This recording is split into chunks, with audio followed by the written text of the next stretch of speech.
Thank you, everybody, for coming today. Full agenda, so I'll try and keep everything moving along so we can get done. The Planning Commission is going to kick us out at 6 o'clock or before, so we'll get through the material. Seeing we have the quorum, will the clerk please call the roll? I will be doing that today. Chair Peck, Yes. Vice Chair Woody, Yes, here. Member Johnson. Here. Member Dorfman, Here. and Member Love. Here. Thank you. Our first matter on the agenda is selection of chair and vice chair. Each year, the committee selects its own chair and vice chair. What's the committee's pleasure this year?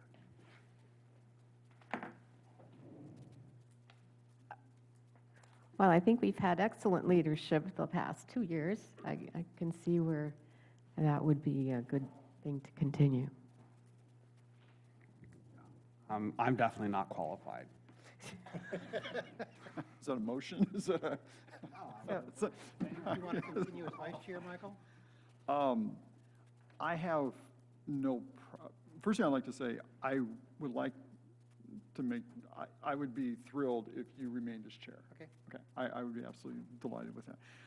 As far as being vice chair, I am perfectly fine with being in this position. I'm also perfectly fine with rotating this to somebody else, if somebody else would like this vice chair position as well. I have no problems with that. So I'll take it with the pleasure of what you guys would like to see. Sarah?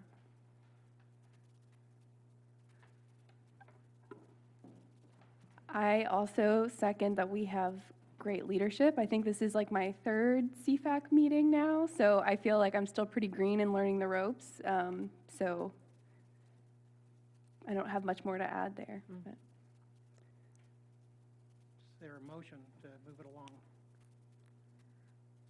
along? Let's break this out. I'll make a motion to have Steve Peck remain as chair for CFAC.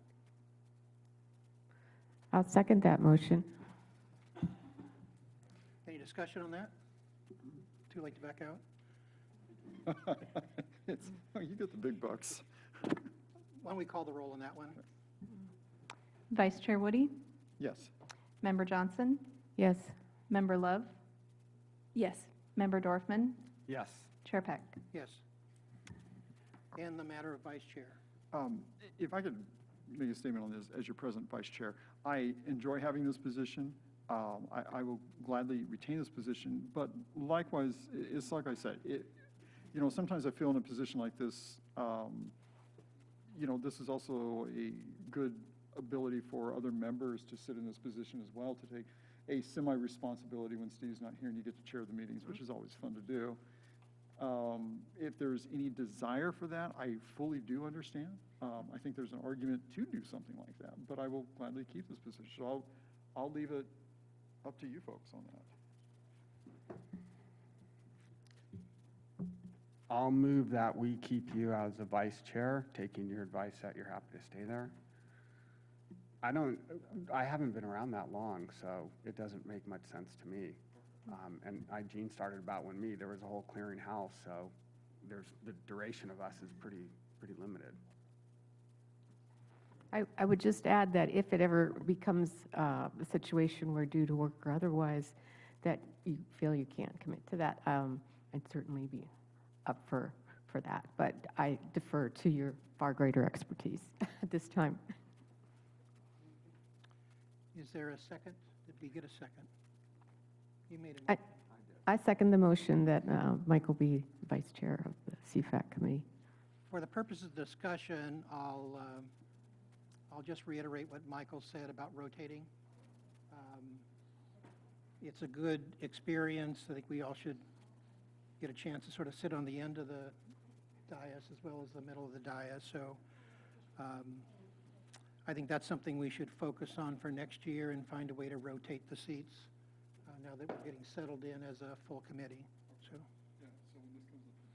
So when this comes up for discussion next year, I think there's a good argument for Right. that. We'll only incarcerate you one more full year. Okay, words cannot be expressed correctly right now, so there you go. Clerk, call the roll, please. Member Dorfman, Yes. Member Johnson, Yes. Member Love, Yes. Vice Chair Woody, Yes. Chair Peck. Yes. Thank you. The next item are committee announcements, member announcements and presentations. We do have a subcommittee of members Dorfman and Johnson working on revenue, and then we have a follow-up presentation by Director Conrad. Can you give us kind of a short presentation on any updates on your efforts? Yes. We'll give you a short update.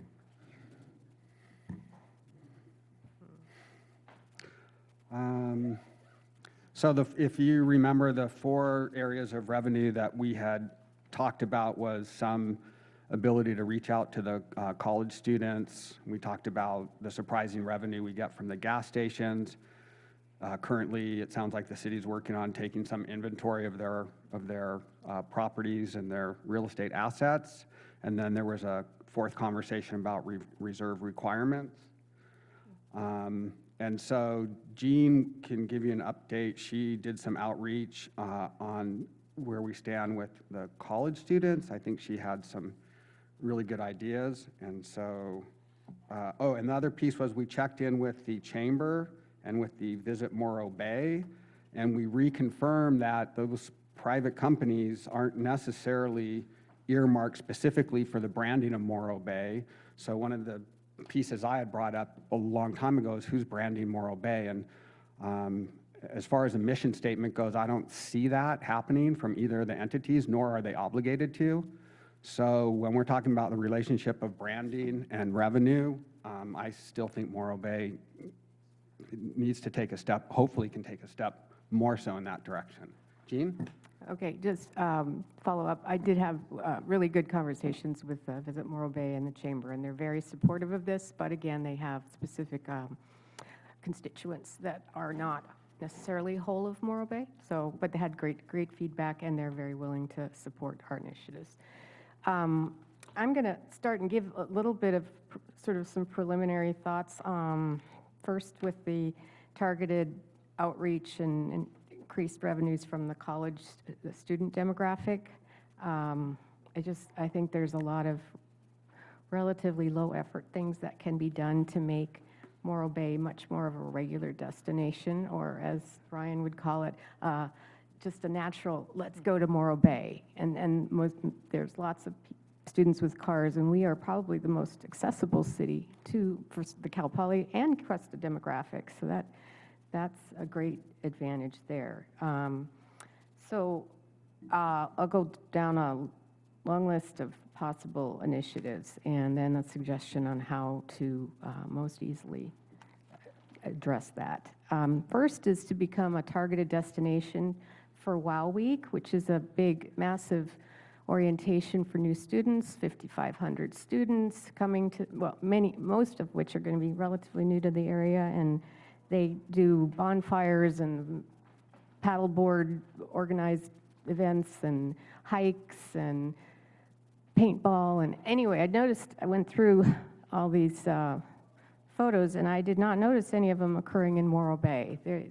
Perhaps Pismo has some good outreach going on, because there's quite a bit going on in Pismo and Avila as far as these like kayak tours and bonfires. And I think we have a spectacular destination for that. So that would be something that would just entail some outreach to the organizers of that. And then there's just how do we get above and beyond going through the college itself, how do we get the demographic aware of all the beauty and offerings here? And that would consist of things like reaching out to targeted social influencers, which apparently is fairly easy to do on things like Instagram and YouTube. And then also the Mustang News, and then student organizations, the Greek Life or other activity groups. One other thing, just which would be helpful to attracting the demographic, is to potentially attract a restaurant or food trucks that would be particularly appealing to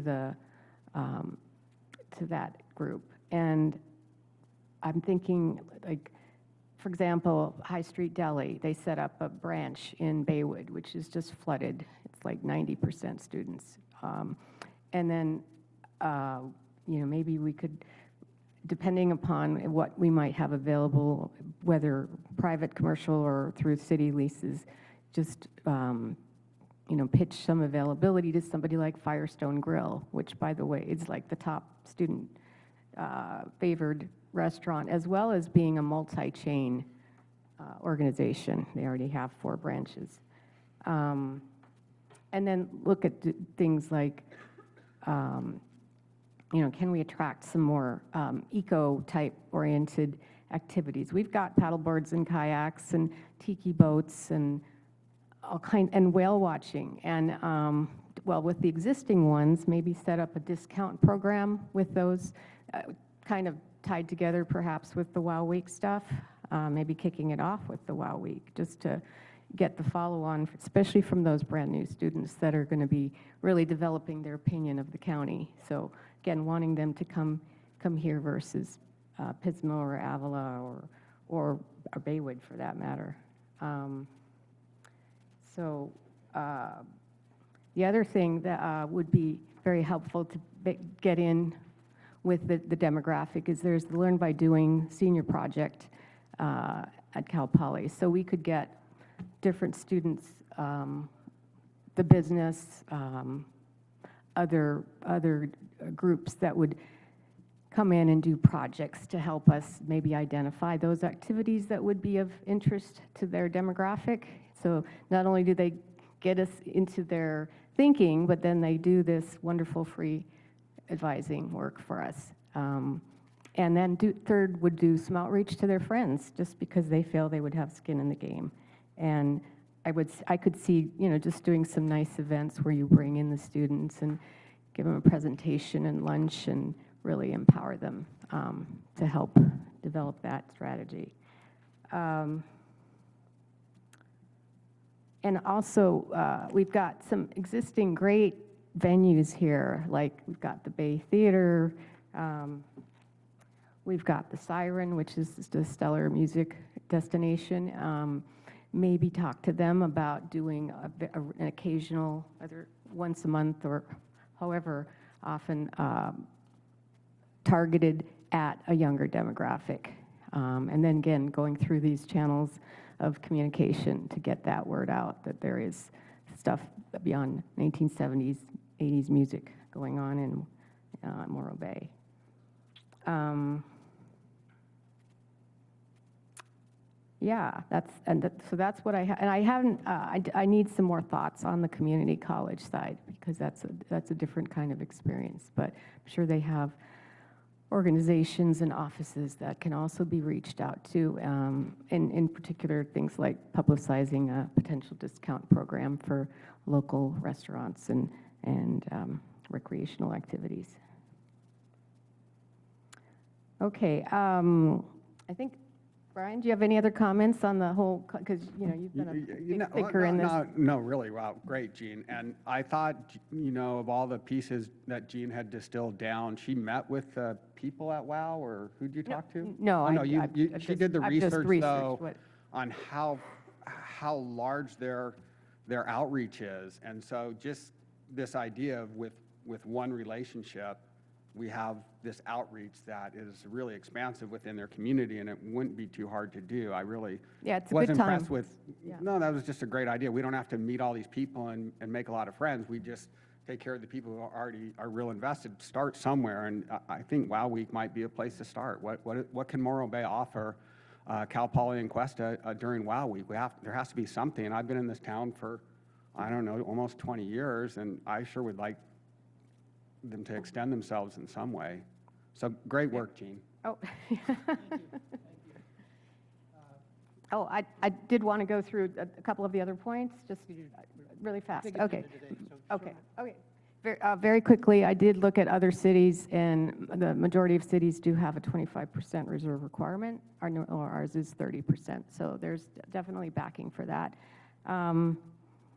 And then I'll keep aside the whole gas Okay. promotion. Next meeting. Thank you, and thank you for your service on that important subcommittee. Finance Director update, Director Conrad. Thank you, Chair Peck. I will also keep it short, and I just had one thing I want to update you all on, and that is that our accounting manager turned in her resignation, and so her last day was Friday.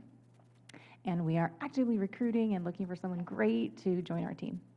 I will just add that Ms. Scottberg was a great asset to our team. We were very sad to see her go. She elected to take a position in her town of Arroyo Grande and eliminate the commute. So she was otherwise very happy here. Anyway, recruitment open until February 28th, so you can spread the word. Certainly a common story about losing employees because difficult to live in town. Now is the time for a public comment. Members of the audience wishing to address the CFAC on city business matters not on the agenda may do so at this time. For those desiring to speak on items on the agenda, please do so at the time of the item. However, if you are unable to stay for the item, you may also address the CFAC at this time. Are there any members of the public who want to address CFAC? AGP, do we have anyone in the queue for public comment? One moment, please. No, we have no raised hands. Thank you. First action item under the consent calendar is the approval of minutes for the January 21st, 2025 meeting. Has everyone had a chance to review the minutes? Are there any questions? If there are no questions, is there a motion to approve?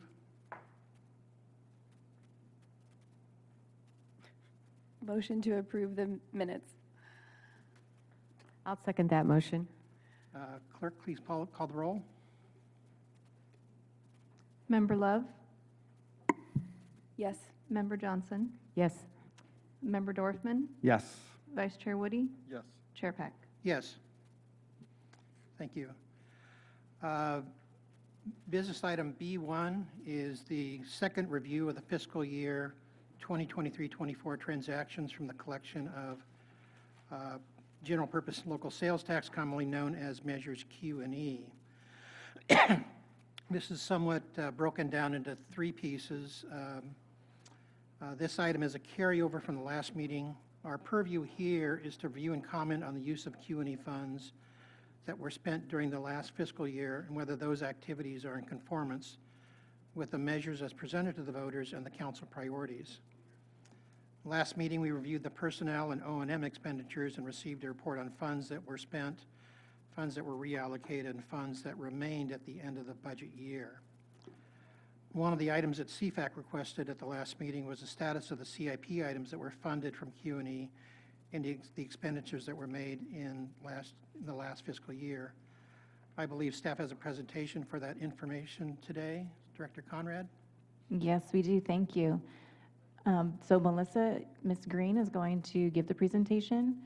I'd like to ask that, for the sake of time, you let her get through the entire presentation, and then we come back for questions. And at that time, Director Quallett can come to the podium if questions are addressed to him. And I'll pass it off to Melissa.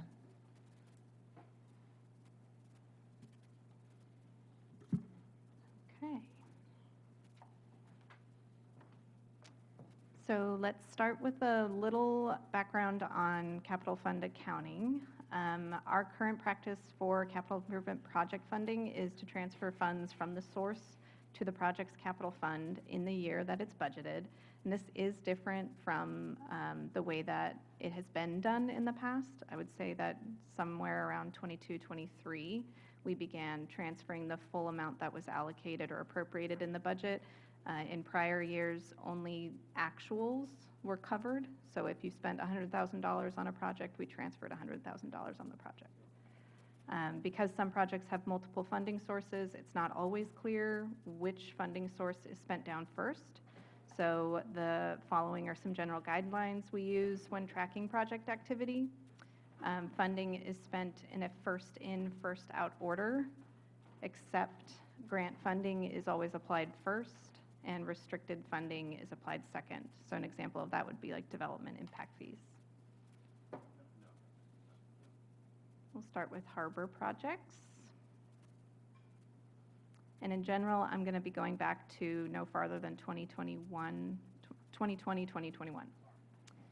So the Harbor Patrol Vessel Project received $50,000 of Q&E funding in 2021, 22. I'm just going to call it fiscal year 22. In addition to $200,000 from other sources, the project balance of approximately $59,000 was carried forward from 22-23, and that's the entire $50,000 from Q&E plus some of that other funding. The project received an additional $90,000 from Harbor Operating in 22-23, and then again carried forward approximately $59,000, including that original $50,000 from Q&E. And then approximately $46,000 was spent in 23-24, including $37,351 of Q&E funding.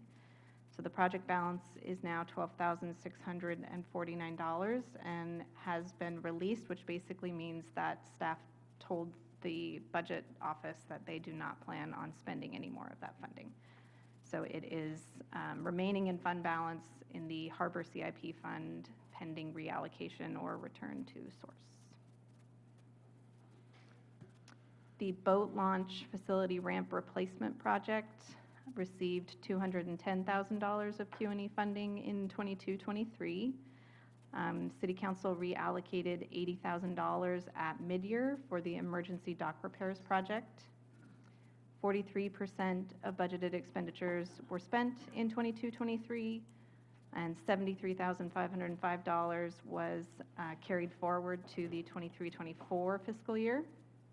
Staff has spent 11% of the project's expenditure budget in 23-24, with approximately $65,000 carried forward to 24-25. The emergency dock repairs project received that $80,000 allocation at midyear. 102% of the Measure Q&E budgeted expenditures were spent on this project, and expenditures in excess of budget will come from either the CIP fund balance or offset by surplus in the vessels project. And then to summarize, all harbor projects that received Q&E funding, in total it was $260,000 of Q&E funding, $183,000 of expenditures, with approximately $77,000 remaining.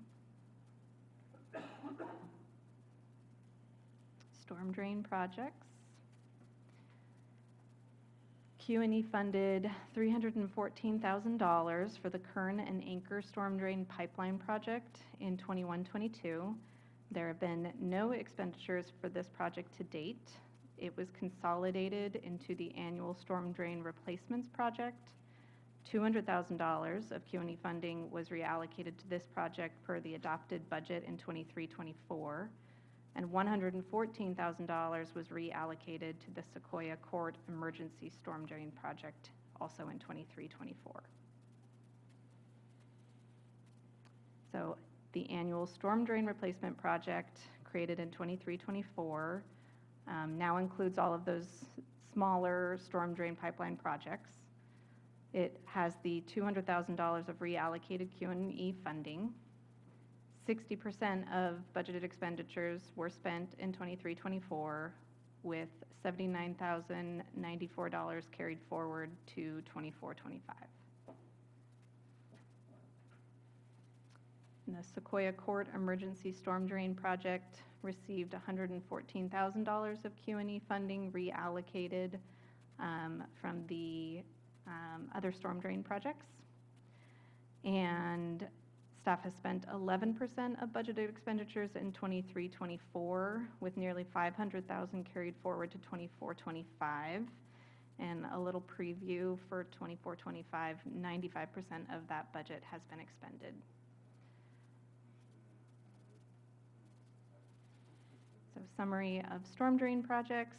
$314,000 of funding in total, $120,000 expended, and $193,000 remaining as of June 30, 2024.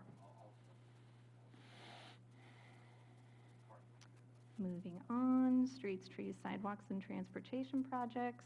The local roadway safety plan received $35,000 of Q&E funding in 22-23, and then another $150,000 of Q&E funding in 23-24. There has been additional funding from grants and development impact fees. 28% of the expenditure budget was spent in 23-24, with over $200,000 carried forward, including $185,000 in Q&E funding. The active transportation plan received $67,000 of Q&E funding in 23-24 and $13,000 in additional funding. There have been no project expenditures to date. The full $67,000 of Q&E funding has been carried forward. Highway 141, or the Roundabout Project, as it's commonly called, received $600,000 of funding in 21-22 and again in 22-23. The project has also received other funding, including grants, impact fees, and LTF roads funding. Since 21-22, project expenditures have totaled about $344,000, or 15% of the cumulative project budget, including $58,604 of Q&E funding in 22-23. And the fate of this project is yet to be determined, but all project funding remains tracked within the general government capital projects fund balance. So that's roughly $1.1 million of Q&E funding. The annual pavement management program received $414,600 of Q&E funding in 2021, $350,000 in 21-22, $1.38 million in 22-23, and $1.84 million in 23-24, for a four-year total of $3.98 million. Since 2021, a total of $1.7 million has been spent, including roughly $500,000 of Q&E funding in 22-23 and $63,844 in 23-24. The project is scheduled to spend an additional $4.5 million in 24-25, including $3.4 million in unspent Q&E funding. Sidewalk improvements and street tree replacements received $150,000 of Q&E funding in 23-24. No project expenditures occurred that year. $150,000 was carried forward to 24-25. Trash can replacements received $60,000 of Q&E funding in 23-24. No project expenditures occurred that year. The full amount was carried forward to 24-25 and is expected to be spent in full this year. The citywide speed survey received $75,000 of Q&E funding in 22-23, and $35,000 of that was reallocated to the local roadway safety plan per city council resolution. 87% of Measure E budgeted expenditures were spent on this project in 22-23, with $5,370 carried forward to 23-24. And the project is now complete with 181% of budget spent, with that overage to come from fund balance or offset by project savings in the auto license plate reader project, which is next. This project received $159,000 of Q&E funding in 22-23, and it spent 96% of its budgeted expenditures, with $6,701 of unspent Measure E funds remaining. The ADA accessibility upgrades at Quintana and Main project received $90,000 of Q&E funding in 22-23. No Measure E budgeted expenditures were made for this project. $90,000 of unspent funds remain in the fund balance and are available for use in future years. This project is slated to receive an additional $490,000 in grant funding, and all unspent funds have been carried forward each year. So, summary of all of those projects: $5.9 million of Q&E funding was provided.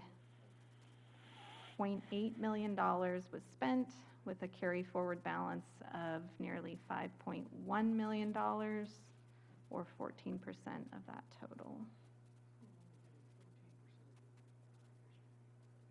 A total summary of all Measure Q&E funding for capital projects: $6.5 million of funding in the 4 fiscal years covered, $1.14 million spent, with a carry forward balance of roughly $5.4 million. And of that $5.4 million, 3.4 again is slated to be spent this fiscal year, the current fiscal year, on pavement, and another 1.1 is being held for the roundabout project. Now we will take your questions. So I'll start with I guess a simple question, then I'll toss it to the other members. We only go back to 2021 because prior to that time, we were directly expensing capital out of Q&E. So these are just the funds that were transferred from Q&E, the Q&E fund over to the CIP funds. That's the reason where, there may have been expenses, but those would have been expensed directly out of the fund. So this would be a complete listing of everything that was transferred, revenue and expenditures and fund balance in the CIP. Right, transferred as budgeted rather than transferred as Right. spent. Okay, thank you. I'll start with questions from Committee Member Dorfman.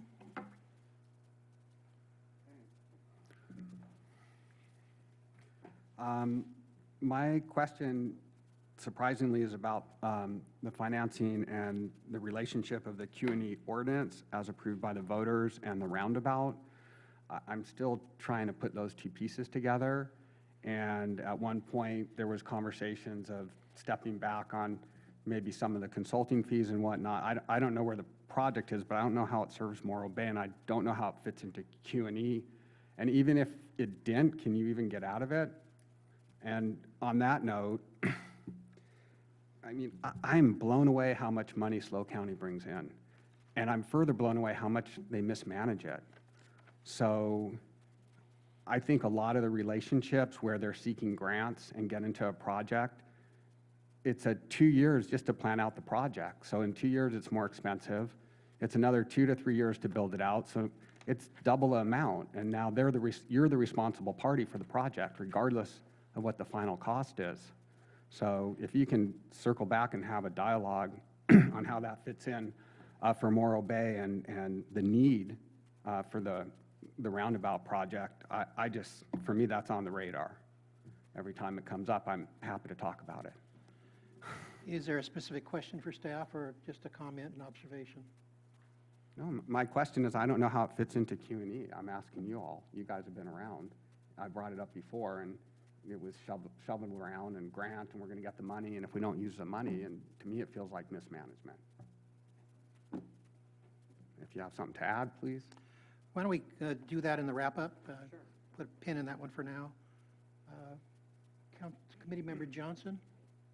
Yeah, I wanted, I missed in the very last comments, you mentioned first that 1.14 million of the 6.5 million had been spent, 18%, and then you added that there were 2 segments that were in the schedule, and I just would appreciate if you repeated what those were and the dollar amounts on that.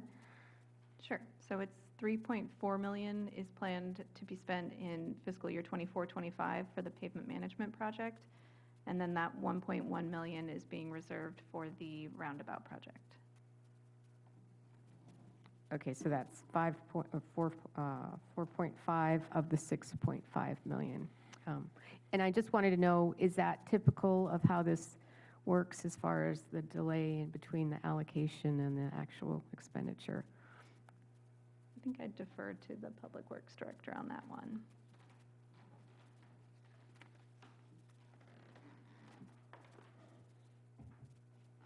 Good afternoon, Chair and members of the CFAC. I appreciate that question very much, Committee Member Johnson, because I think it points to some misunderstanding about, and your previous question. So actually, I don't know what the percentage is of funding that was already spent plus what has already been spent this fiscal year and towards the end of fiscal year. I'm guessing it's something more like 80%. And I think the number quoted was 14% there, but because this is a snapshot in time from the end of fiscal year '24, and the reason it's presented that way is because that is what CFAC is charged with viewing. So I just wanted to call that out. To answer your direct question, it depends. It depends on the project. As Public Works Director for the roundabout project, for example, I don't want to spend the CUNY money. So if we're seeing that there's $1.1 or $1.2 million in that account from CFAC, that's intentional. I want to save the city's money. If indeed the roundabout project moves forward, I hope to claw back some of that money from SLOCOG and to return it to the city's coffers. And I would think that that's a good thing. So we want to spend down other funds first, if we can. And we want to put the onus of funding this project on SLOCOG and Caltrans. I'll just add that currently the plan is to give the project to Caltrans once our environmental document is completed and approved by the City Council. That doesn't mean it will. The City Council may choose not to do that, and that's totally up to the City Council. And in that case, of course, the money would be returned anyway to the coffers of the city.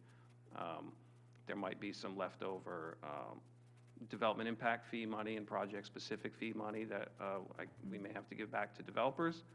But all in all, it likely would be the same result to the city, whether we did the project or not, maybe by a difference of $100,000 here or there. There's other cases, like with our current paving project, where we could have spent the money last year, but we decided to wait for the City Council's allocation in June, get more money, and then take the project out to bid after that. And the reason for that is twofold. One, we get better pricing on paving, so we can stretch the dollars further. And two, it takes less staff time, which is a critical resource of ours to get these projects done. It takes less staff time to take out 2 bids than 1. Some of the other projects that were here mentioned that are unfunded, and if I had a chance, I'd like to go through them because some of them we're intending to cancel. But it's the same thing. We're looking at ways of combining those project funds to create a bigger project and then to spend all the money in one shot. Great. That's especially beneficial in paving. Yes. Just one little other add-on question on the roundabout. If I'm not mistaken, wasn't there agreement by the council that the city wasn't going to spend more than X dollars and then everything else had to be covered by other sources? And I seem to remember that being like $600,000. Thank you again for the question. So the City Council back in 2021 passed a resolution to fund, I believe, $2.4 million. I'd have to check, and we've done that. And I believe we've done 3 rounds of Q&E at $1.8 million. And then we've done development impact fees at around $800,000. So we actually around $2.6 million. Now, again, the impact fees in most cases, can't be used for other projects. And so our focus is on spending down that money first. Currently, we are paying consultants to do an environmental report, which is required for the project. And again, once that is completed, it'll be up to the City Council whether to transfer the project to Caltrans or just kind of end the project there. Okay, and then just one last question. What is the status of the grant award possibilities from the state? If anybody knows that. For the roundabout For the roundabout project? specifically. Yeah, so thank you again for the question. Caltrans has this SHOPP program, SHOPP. I don't remember exactly what that stands for right now, but that program is really what's putting money in to the roundabout for Caltrans. So they have designated funding for that intersection. And once a project becomes part of the SHOPP program, it's sort of funded until the end. And so that is what allows Caltrans to come to the city and say, hey, we'll just take the project from design to construction and absorb any cost increases that are incurred by the project on the Caltrans dime. So it's that SHOP program that, it's not something that the city receives, it's an internal grant program in Caltrans that they would then use to fund the project. But is it been accepted or still in process of being reviewed? It's, my understanding is it's been accepted. Okay. And now the city has to, we have to deliver our end, which is the environmental Okay, document. thank you. You're welcome. Why don't we move on to other committee questions? Committee Member Love, do you have questions? I want to thank staff for the presentation, kind of just processing a lot of the information that was given. Director, you said that, you know, there might be a list of these projects that end up being canceled in the future because so many funds are being carried over and not being spent. So I would be interested in an update, I guess, of projects that might be canceled. Yeah, I appreciate the question, Advisory Board Member Love. So one that comes to mind is the Active Transportation Plan. That's one that we recommended to the CFAC during a joint meeting of the CFAC and the Public Works Advisory Board last year that we would cancel. We'll be taking that to the City Council next week. There's also some projects related to storm repairs. I saw a question come in today about what is the status of that and why is that in there. So and I think we have 200,000 in one account for that. That is so that if we need to fund projects for FEMA, that we have money to do that. So FEMA works on a reimbursement basis. And due to the floods in 2023, we weren't sure during that budget year, that May, you know, the floods happened in January and March. Come May, we weren't sure where we would need the money. So we opened up a couple of capital funds to be able to disperse funds towards projects so that we could then get reimbursed should that need arise. I don't have, you know, a comprehensive analysis of that right now, but it's possible that we won't need some of that money. And so then we would recommend either moving the project funds somewhere else or putting them directly back into Q&E. So there was a question earlier about, you know, is it normal for some of these projects to be multi-year? It depends. It depends on the nature of the project. With one like the floods, it's sometimes a wait and see. Are we going to need the money or not? We don't know that minute, but we know that we may need money, and it's better to have it and be able to act on it so that we can take advantage of grant funding from the federal government and the state. And then if we turn out not to need it, then we can give it back. Thank you for that. What other city funds are used in instances like the storm drain project? Yeah, thank you for the question. So in the past, general fund has been used, and we have Q&E, and that's it for storm drains. We do have other funding. We got a $300,000 grant for Sequoia storm drain. That was mentioned up here. I believe it showed that $114,000 went unspent on that. Well, that's because we got a grant, so we didn't need to spend the Q&E money. So it's actually good news. But there are no other city designated funds for storm drains. Thank you. Michael? On the Sequoia Court project that was done, the $114,000 of Q&E funding, I thought last year when we were presented with this, that this was a general fund project and no money was coming out of Q&E. Am I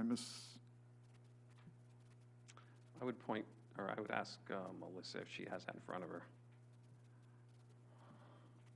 There was also a Juniper Elena storm drain project that Right. received that original funding. That's Yes. where we reported it last year. And that was a general fund project. It was, and it received that, that allocation of the Q&E funding, and then that moved once more to this project. Right, That's and where it's- and that particular project, the Alena project you're talking about, that was the money that was transferred to the Sequoia Court project, and that was a general fund project.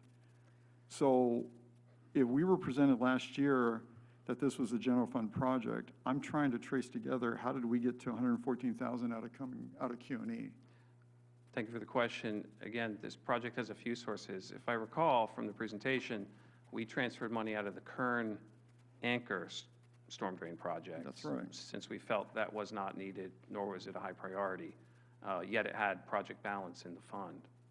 And so I believe that would be the source of the Q&E funding. It's not.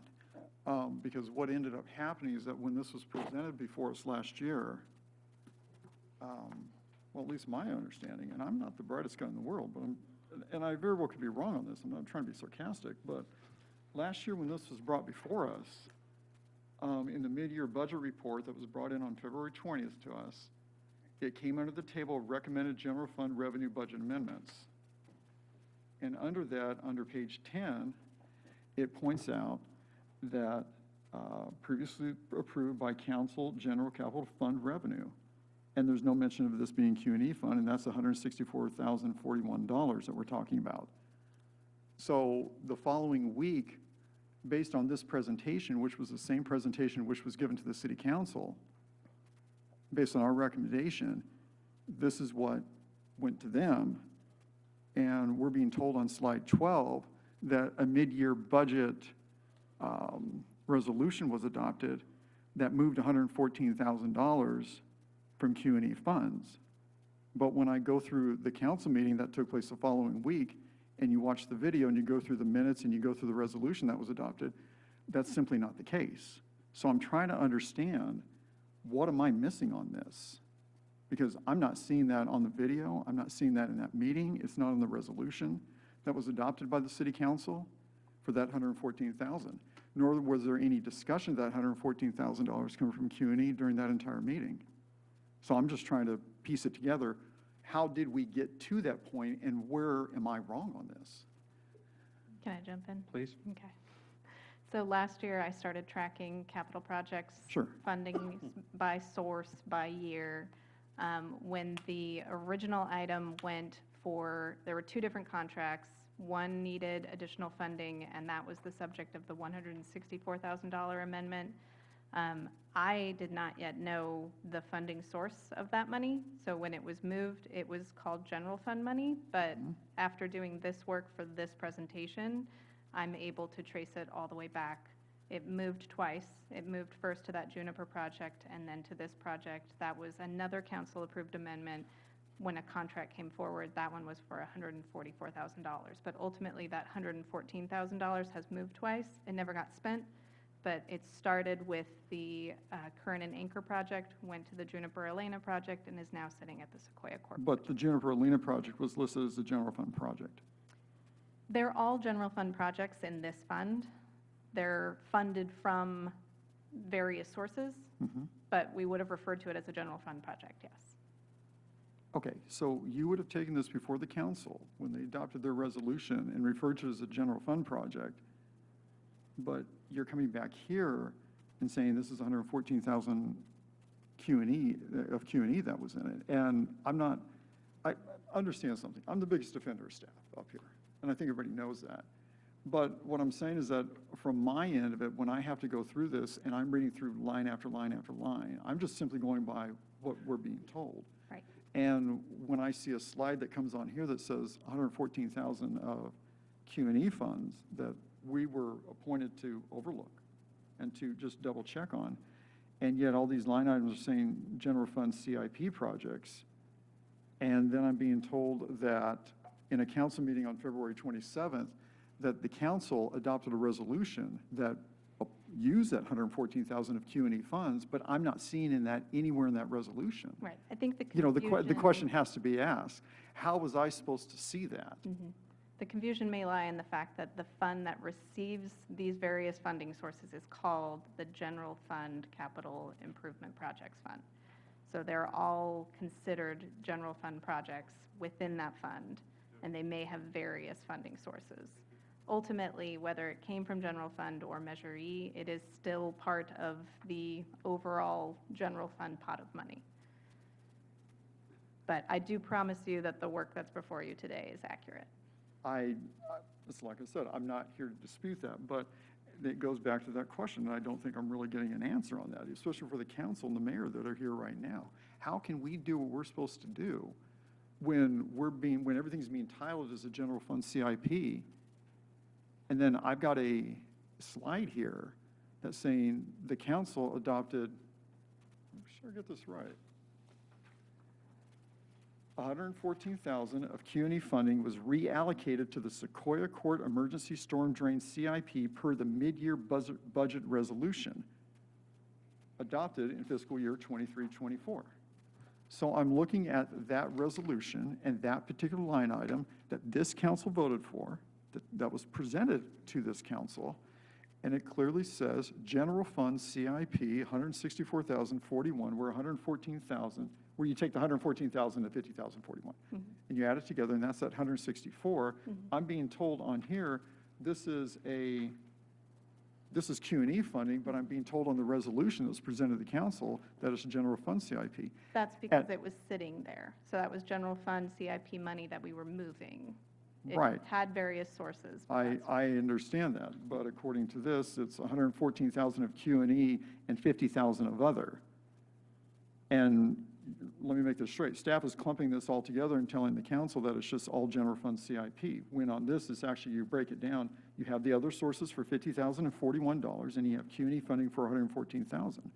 I think in fairness, when you present this to us, or when you present this to the city council for their presentation and for their adoption, it should break it down just like that. Instead of saying general fund CIP for $164,041, break it down and say, hey, these are other funds, and by the way, city council, you're using 114,000 of Q&E funds under this, because the inference on this is saying this is general fund CIP, and if I'm sitting here, as I am, or I'm sitting in any other elected position, or anybody from the community is taking a look at this, the takeaway is that this is general fund money.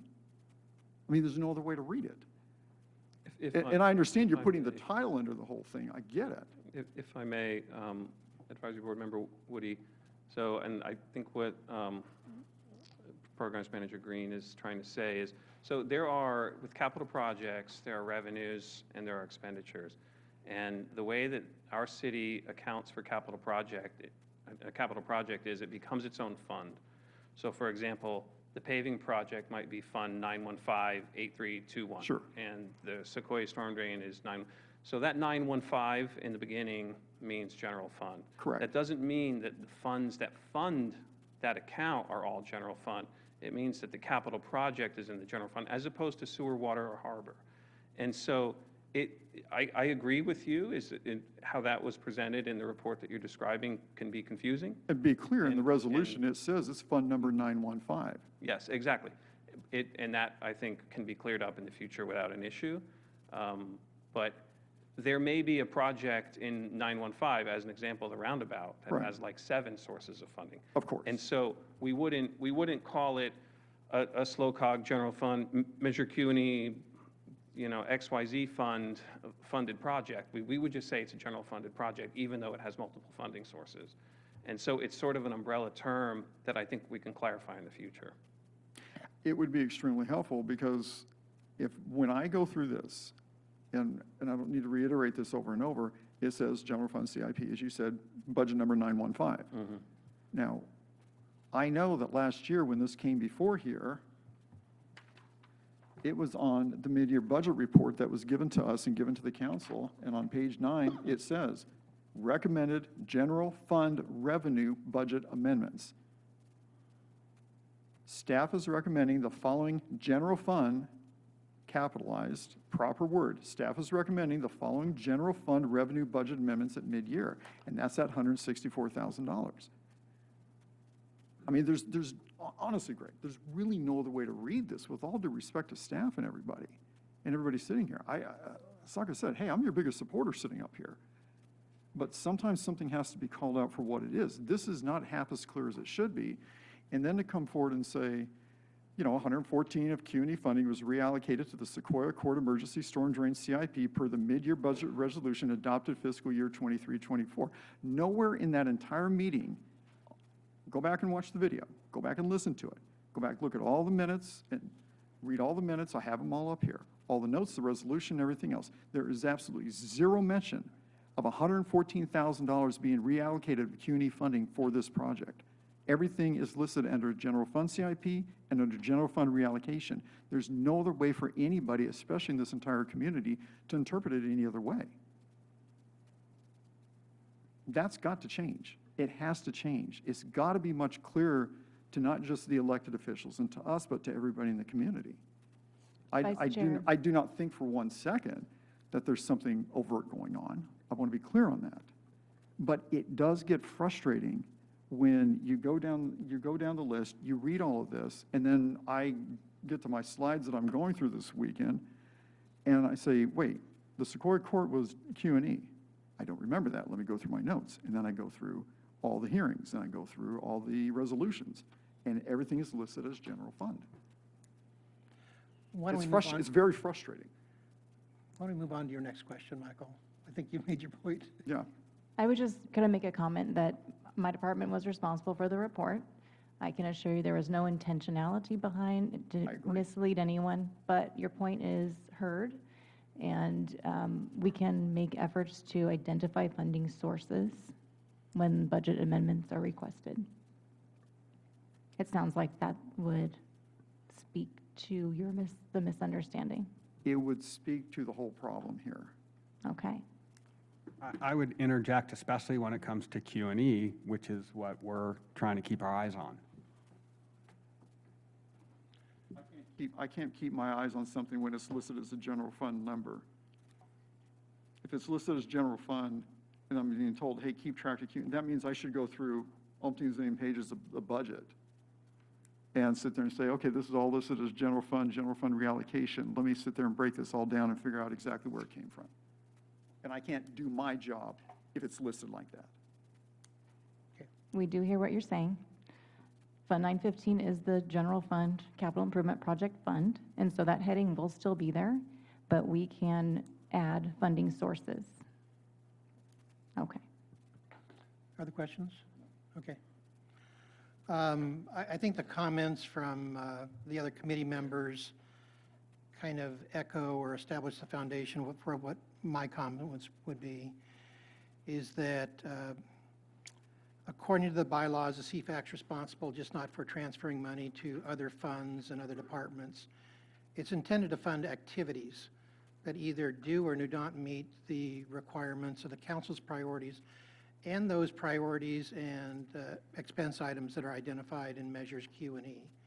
We have sort of this dual mandate. We're not the Fed, but we have a dual mandate to make sure that we're looking at those. And so if we say that measure Q and E money is supposed to be spent on police and fire operations and fire trucks and fire stations and filling potholes and whatever that list is that we have, that those are the things that are spent on. Storm drainage is one of them. And every budget year, we review those items, sincerely look at and try and make sure those things line up with what we believe that the priorities are and the intent of the original legislation that was given to us. And in some cases, we might disagree. I remember a discussion before you came on, Brian, about the 141 funding. Not something I agreed with, because it's new roads or substantial modifications of existing roads isn't listed in the Q&E authorizations. Council adopted that despite that, not that we all have to agree on everything, but that's how the process worked. We're expected, as part of this process, to come in and review the expenditures for last year, and I think what Committee Member Vice Chair Woody said is that we're having a hard time tracking of where that money ends up. It may have been it got transferred over to the general fund, CIP, and then it got moved around. Or maybe it went to harbor boat ramp design, and then it got moved around. And so in discharging our duty to say, are those activities, those projects, do they meet the intent of Q&E? We're having a hard time doing that. So my comments are both procedural and substantive. I noted at the last meeting that some Q&E funded activities were reallocated to other activities that were substantially different than the original intent. To our knowledge, CFAC was not involved in the review of those transfers. And the report on the CIP item shows that an even wider pattern of transfers from one activity to another without CFAC review and comment. Not that council doesn't have the authority to do what they want to do, but it's hard for us to make a finding of conformance in arrears. Our task is to certify the usage of the CUNY funds for eligible activities essentially after the fact. Like I said, the job is relatively straightforward, where we go through the budget process, we discuss these matters, they move on, we check whether the money is spent the way that it was originally budgeted. We're not able to do that in this case. I see several instances where money was moved from, say, the boat ramp to repairing the docks. In my mind, Q&E is not there as an emergency reserve. That's what the general fund reserve is for, or the harbor reserve. Yet that money was moved around for that purpose. I don't think that's an appropriate usage of the money. And we're asked to make a finding without prior consultation. If during the budget year, during the year, we're informed that we want to move some money around, this is going to be the recommendation to staff. We comment and discuss it. It moves on to council. It gets approved. That's the way I think the process ought to work, and that's not the way it's working now. If we don't have enough meetings to meet the city schedule, then we'll have more meetings. But right now, we're having difficulty saying that all these things are okay when there's been lots of movement. Even Michael's extensive work on looking at agenda items, it's hard to chase that dollar.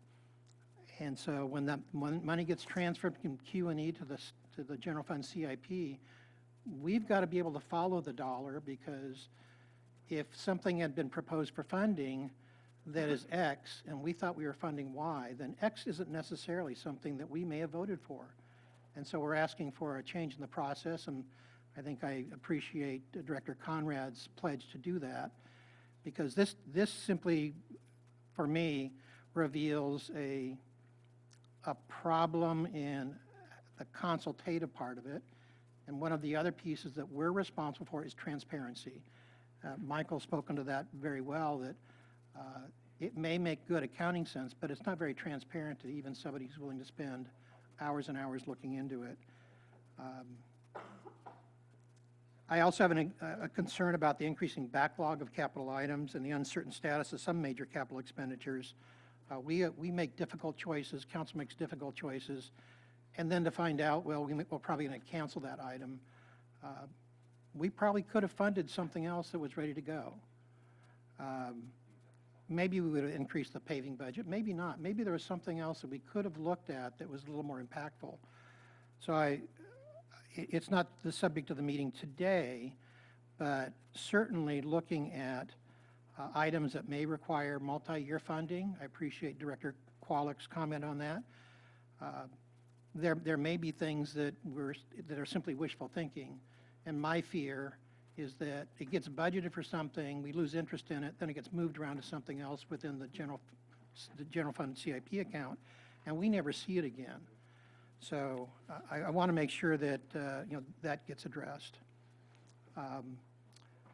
Before moving on to any actions, I wanted to see if there were any comments from the audience or any follow-up comments perhaps some comments from the staff after hearing this, and then maybe comments from the public, and then comments from the video.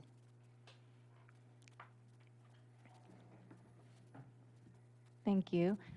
I would comment on the storm drain issue with $114,000. Just one last thing, not to continue beating it up, but that is one activity of storm drain maintenance and repair. And so I would think that would have met this committee's approval, but it sounds like you just wanted pre-approval. I think I think in that particular case, that was an emergency repair. And we have emergency reserves for emergency repairs. Perhaps there's a way we can say, let's just dump $100,000 a year into the storm drainage repair fund and not have to track it. So I get that. In that particular case, it was caused by storm damage. The money was spent. Maybe there was grant funds, and perhaps there was a FEMA reimbursement or insurance. It was an insurance loss that was covered. It's not clear how all that money works. I know on the storm damage for the docks, I think that was $80,000 out of Q&E that was transferred from boat ramp design. But there was also a payout on that loss. I think according to the staff report, about $666,000. I don't know how that cash all reconciles itself. Does the 80 go back to the boat ramp and we're going to finish that design, or how does all that work? And so I have a general concern that we not use Q&E funds as kind of your emergency reserve when we have very healthy general fund reserves for that purpose. So I think it's just, let's not assume that's the cash fund because it hasn't all been spent yet. I don't disagree that storm drainage is listed specifically. I think in general, we're asking, involve us in that decision and process, and probably most of the time we're going to agree. But again, it's difficult to come back after the fact, after money's been moved twice, and make a finding that this new activity you're finding out is just in conformance with the original activity. So I appreciate the opportunity to work with finance staff and city manager on this. We're just asking, help us do our job, and we'll meet as often as you need to not hold up the process. We appreciate that. Thank you. Any comments from the audience?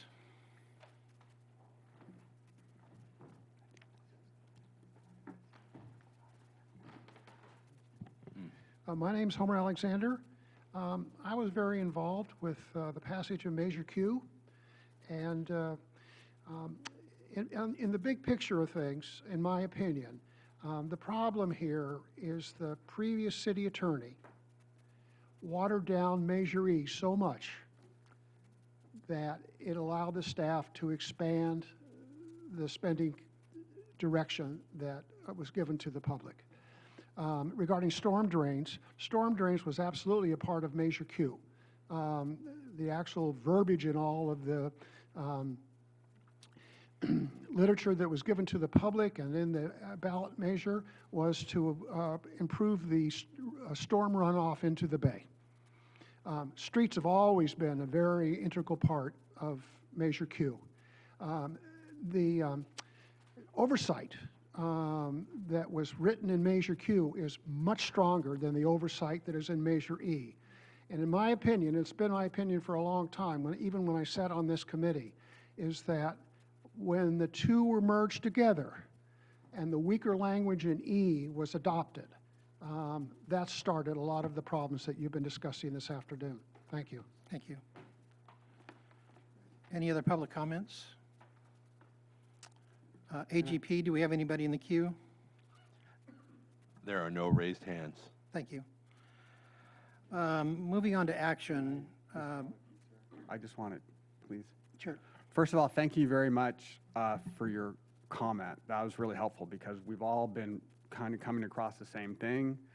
And I wanted to bring up another point on this, which for me is a big part of it, is this whole idea of safety and the idea of the public areas. We talked about the pit earlier, about that issue.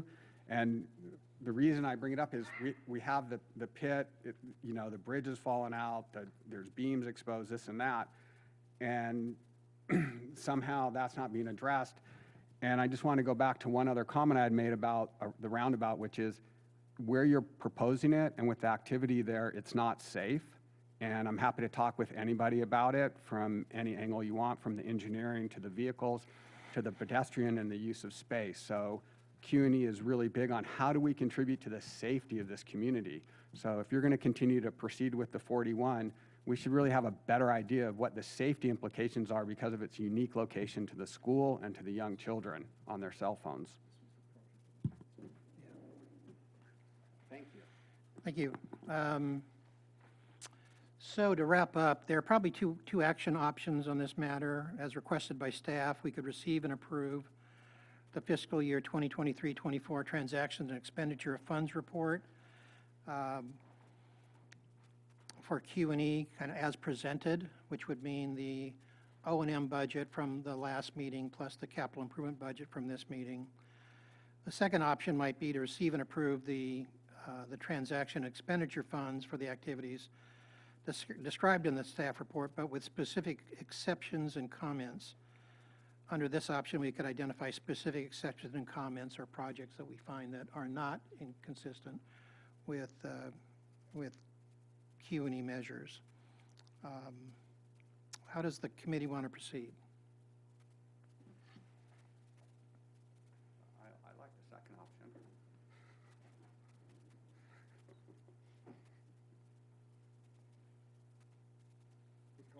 Yeah. With or without comments? Sure. Yeah, with the comments, and, Oh, right, sorry. right, with the comments. And, you know, just, and it's like I said, and I appreciate everybody understanding my frustration with all this. And, you know, as I said before, you know, I just sat here and had to listen to everybody tell me that, well, the Sequoia Court, there's funds that were moved in there from the Juniper Arena Fund. And I've got a report sitting here from back in '22 saying the Juniper Arena Fund was a general fund, GF, general fund. I can't do my job if we're getting these reports that are saying, and I'm walking away understanding that all of these 915 items could potentially be some money got moved from here to here to here. It's all called general fund. We're being told this is a general fund revenue, and now I'm being told, you know, oh, that's 114,000 of Q&E. That was approved by the council in mid-year fiscal year, mid-year budget hearings a week later, and it was never discussed at the meeting. It is frustrating. I would hope that this is a way to move forward with a little more clarity. Let me phrase it differently. Are there any project expenditures that the committee would want to find that it does not approve? Or certainly the ones that we've already budgeted probably don't fall into that category. Yeah. We could, and if I remember my history correctly, CFAC in the past has said, we don't agree with that transaction or that expenditure. And they've made that recommendation to the council, and in cases, it's been modified. Okay, my own personal opinion, and obviously I'll defer to everybody else on here, I'm not seeing a particular project on here that does not meet the legal requirements of Q&E, or I'm not willing to say I'm comfortable doing that.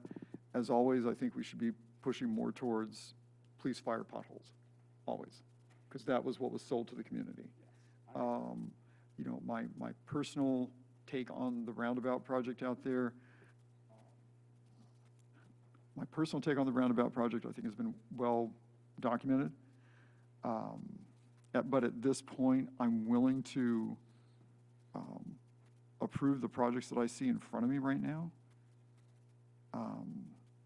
But I think we can even do better, but ultimately it does land back on the city council and their directions on all of this. Brian, Jean, If you'd like to, yeah, please. Sarah?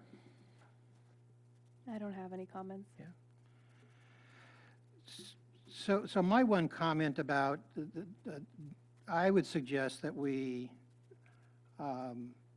ask the council to reverse the expense funding the boat ramp design to the dock repairs. My concern is we've just pulled out about a third of that funding to do something that I don't think was called for in Q&E. And my concern is that we're probably spent 10 or 15% of that budget. We've pulled out a third of it, and it'll never get done. So we either need to fully refund that so it can get done, or I guess return all of those funds to Q&E so they can be reappropriated. I guess my other concern would be with Sequoia Court, probably the manner of that happened. But would look forward to kind of reappropriating that money to storm drainage projects, either specifically or in general, through the 25-26 budget process and come to some resolution there, because storm drainage is a qualified Q&E priority project. So Right. Yeah, and Sequoia Court is done, isn't it? Is that? yes, they just didn't use any Q&E money. Yeah, that was a thumbs up. Yeah. Okay, yeah, so Sequoia Court's done. Yeah. So what's the committee's pleasure? I'd move forward with adopting this with the comments that have been presented from this council, the concerns that have been brought up by Member Dorfman especially. He has some very valid points of all this. Okay. You know, and all this, I think my points of a sake of clarity for all of this would be helpful in moving forward in the future. And then what you're saying here about those particular projects for the dock ramp, I think need to be included in there as well. Okay. Is that healthy motion? Is that a motion? Yeah. Does that make sense? Is there a second? Second. Clerk, call the roll, please. Vice Chair Woody, Yes. Member Love, Yes. Member Johnson, Yes. Member Dorfman, Yes. Chair Peck. Yes.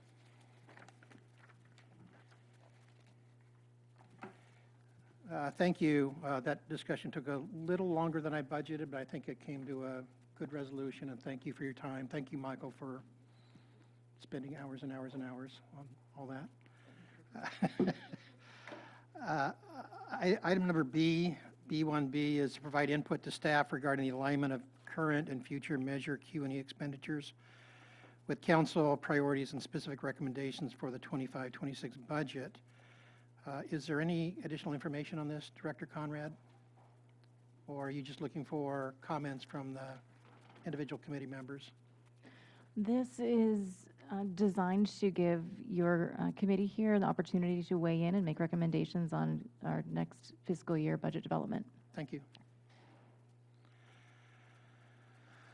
Why don't we just go through individual committee comments, if there are any. I'll start on the right with Committee Member Love. No comments at this time. Committee Member Woody. No, I'm fine. Okay. This is good. Committee Member Johnson. Yeah, I don't have any comments.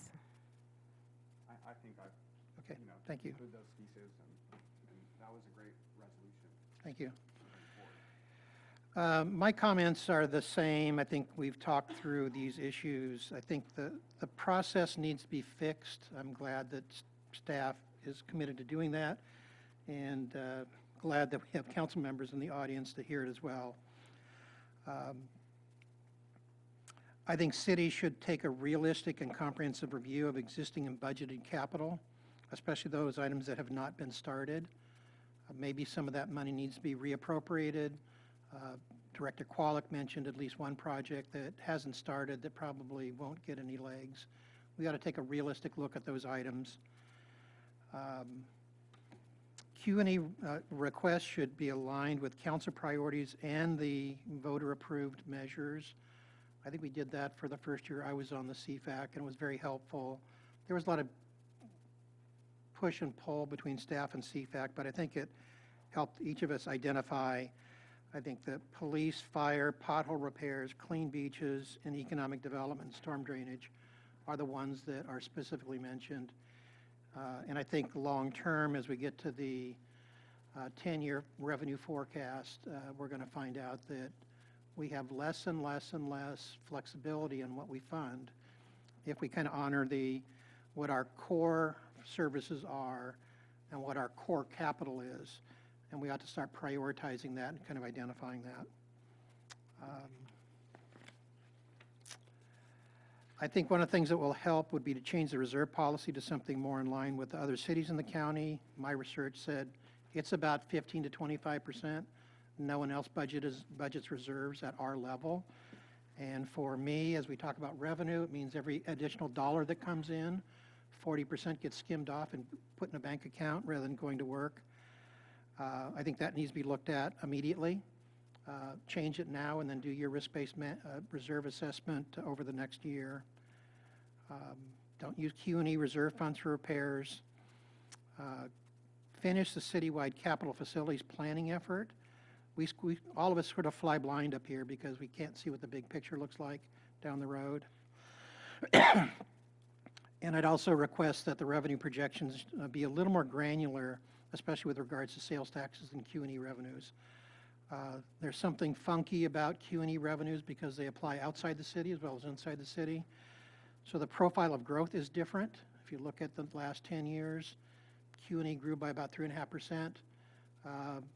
The Bradley Burns 1% grew by a higher rate. And so I think we need to sort of have our consultants, HDL, drill down into that and give us a report on, is gas going to go up, are cars going to go up, home improvements, so we can get something that is more granular, better informed, because that's a big piece of the puzzle for us. Any other comments by the committee? Yep.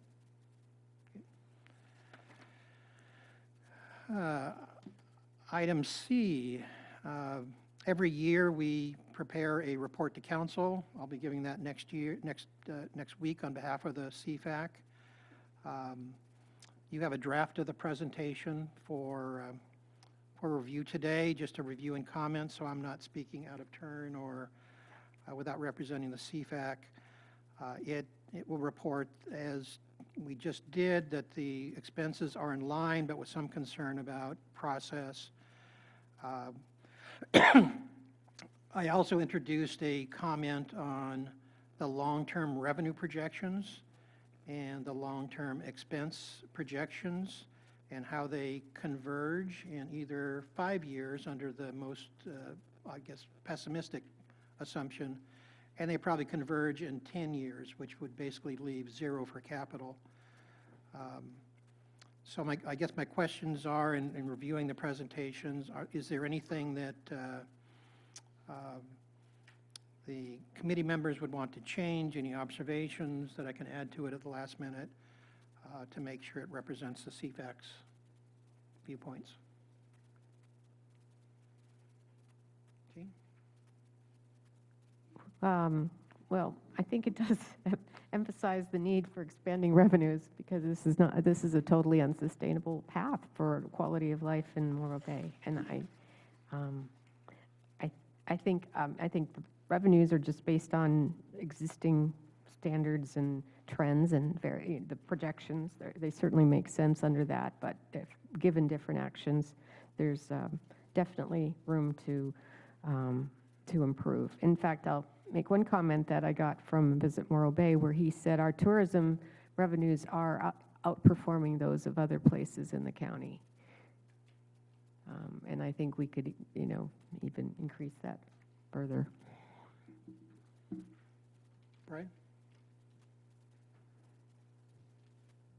Yeah, I'm also a big advocate of revenue, and every time I turn a corner in terms of the assets that this town has, just one little piece of this town could be huge revenue for any location. We just have so much, we can barely even get our heads around it. So I just look forward to 5 years from now when we look at our revenue and we understand anytime you go into a business and they want more revenue and they don't have their brand represented, it's challenging.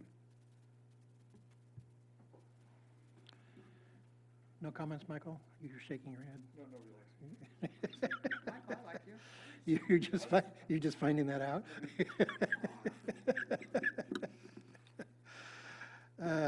I also wanted to comment, as I was preparing the presentation, the staff has provided a really nice little summary of sales taxes over the past 10 years. And there's even a geographic breakdown of Quintana, Embarcadero, downtown, in that listing. And it's really interesting to find out what's growing and what's not. I was pleased to see that the downtown growth has been, over the past 5 years, I think it's been like 9% per year. I suspect that's the big new retailer, that Scout, that's there. It may be everybody else that's doing really well, but Embarcadero not so much, and Quintana not so much. So that may be something that council could look at to find out what's happening in each of those different geographic areas and what needs to be done to sort of pump those up so we can experience more revenue. I had one comment too. Looking at the summary of our activities last year, I thought it could be pertinent to add Michael and my involvement around the community grants that were given out. Okay. Yeah. And I think, there's some discussion around like what moving forward that process could look like in terms of improving Thank you. transparency. So since that's a big topic today, I think it's relevant to include. Got it. Thank Yeah. you.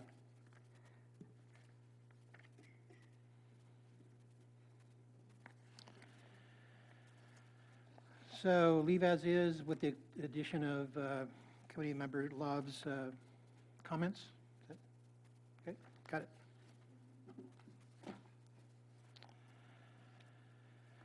Item number 2, this is for CFAC's consideration of city staff recommendation to request disbursements of additional SRF financing for the WRF program. Director Conrad, is this your item? It is not, but I have a few comments. So given our time constraints here, and given that discussion we had and all the questions about this item, we are okay with pushing this into a future meeting or even a special meeting. It's the least time-sensitive of the 3 remaining items. Okay. Director Qualic has said that that would work for him as I well. have us kind of on time, like finishing between 5:30 and 5:45, but that's okay. I guess we could move this one to the end of the agenda if we have time for it. We could cover it. Or do you want We can do that. to kick the can down the road and deal with it then? He has a presentation ready to go, so we can move it to the last item. Okay, let's do that. Okay. So moving to item number 3, new item number 2. We're looking at the recommendation from the staff that the CFAC review the mid-year budget report for fiscal year 2024-25 and provide feedback on recommended budget amendments for staff to include the mid-year budget presentation to council and review the 10-year fiscal forecast and provide feedback on potential use of Measure Q&E revenues. I had a question on the first part of that. Are you looking for a recommendation on all of the transfers or just the transfers for Q&E, or the adjustments for Q&E? Just the requested budget amendments for Q&E. Okay, got it. All right. So And there's only one. there's only one. Yeah. Is there a report on that, on this item? Yes, indeed. Okay.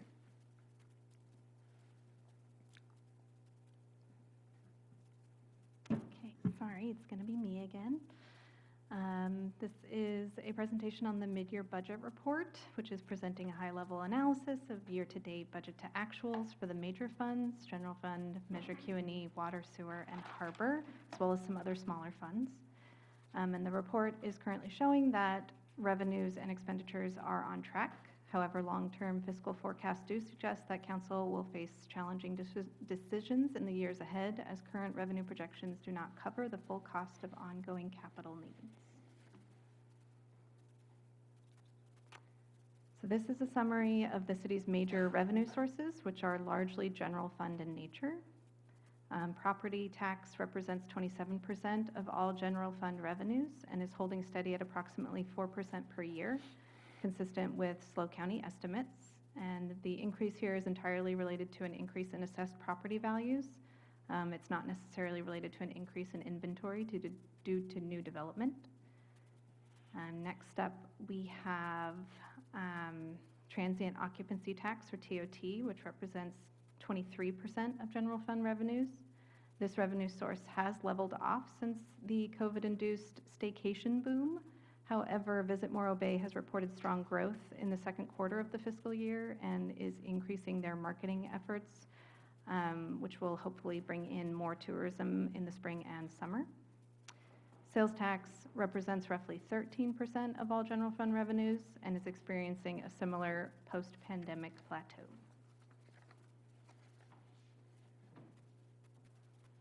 Major expenditures discussed in this year's mid-year report include mutual aid activity, which is being budgeted entirely at mid-year, which is different from prior years. This change in procedure is helping us to distinguish these reimbursements from other revenue sources to ensure that it covers current and future year mutual aid expenditures for the fire department. Personnel costs are another major expenditure group and are expected to rise in accordance with the approved 3-year memorandums of understanding with our represented and non-represented employee groups. Personnel costs represent 67% and 79% of general fund and Q&E operating expenditures respectively. One specific component of personnel costs is the city's unfunded accrued liability, or UAL. This is the city's portion of the CalPERS pension obligations that are not covered by the CalPERS current assets. The city's UAL payment is determined by CalPERS and fluctuates depending on CalPERS rate of returns on its investments, demographic changes within the pool, and other factors.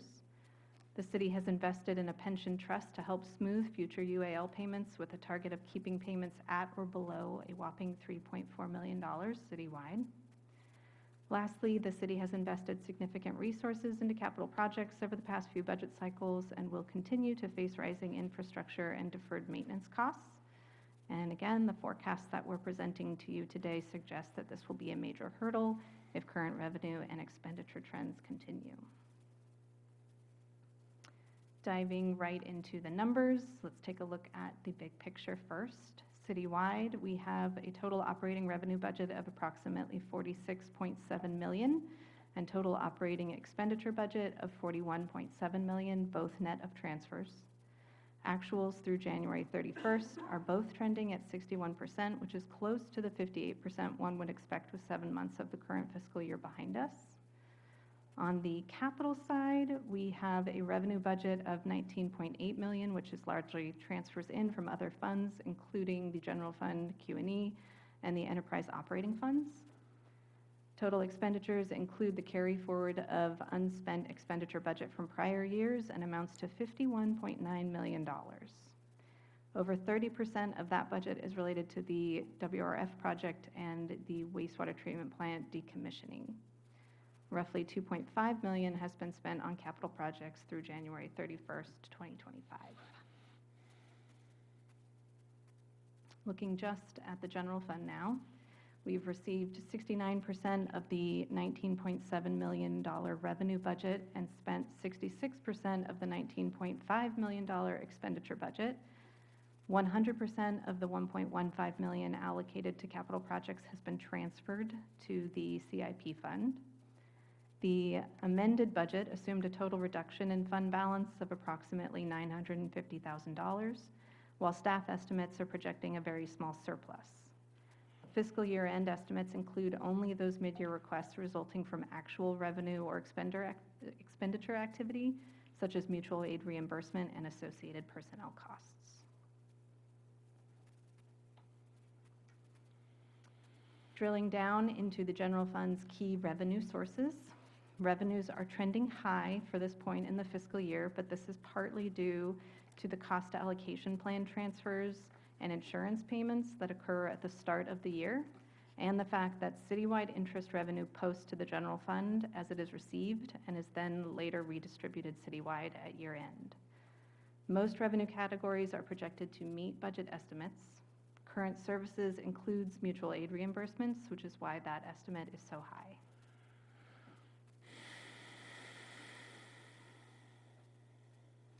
And here's a summary of general fund expenditures by type or object.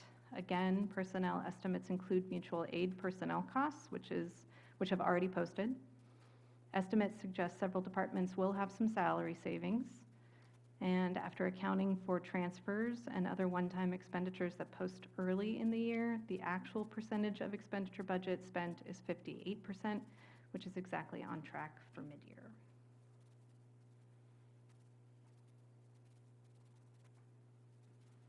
Here we see the amended budget compared to the proposed mid-year budget.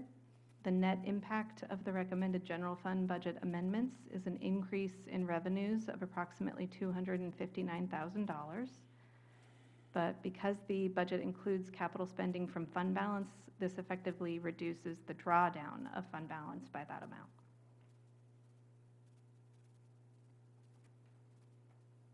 Moving on to Q&E. As of January 31st, the city has received 41% of its $4.3 million revenue budget and spent 52% of its $3.4 million operating budget. 100% of Q&E funding for capital projects has been transferred to the CIP fund. Revenue estimates are coming in higher than budget, but lower than actuals, which is consistent with recent trends. And staff believes that this post-pandemic decline in Q&E revenues is more of a normalizing pattern. Did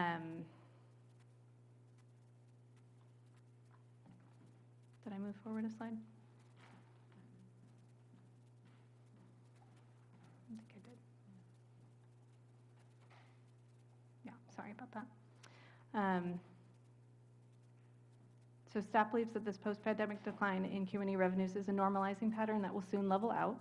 So in other words, Q&E collections spiked in response to COVID travel restrictions and have been gradually declining since those restrictions were lifted. And it's likely that we're close to the plateau point and we'll begin to see revenues track with inflation, barring any unforeseen economic downturns.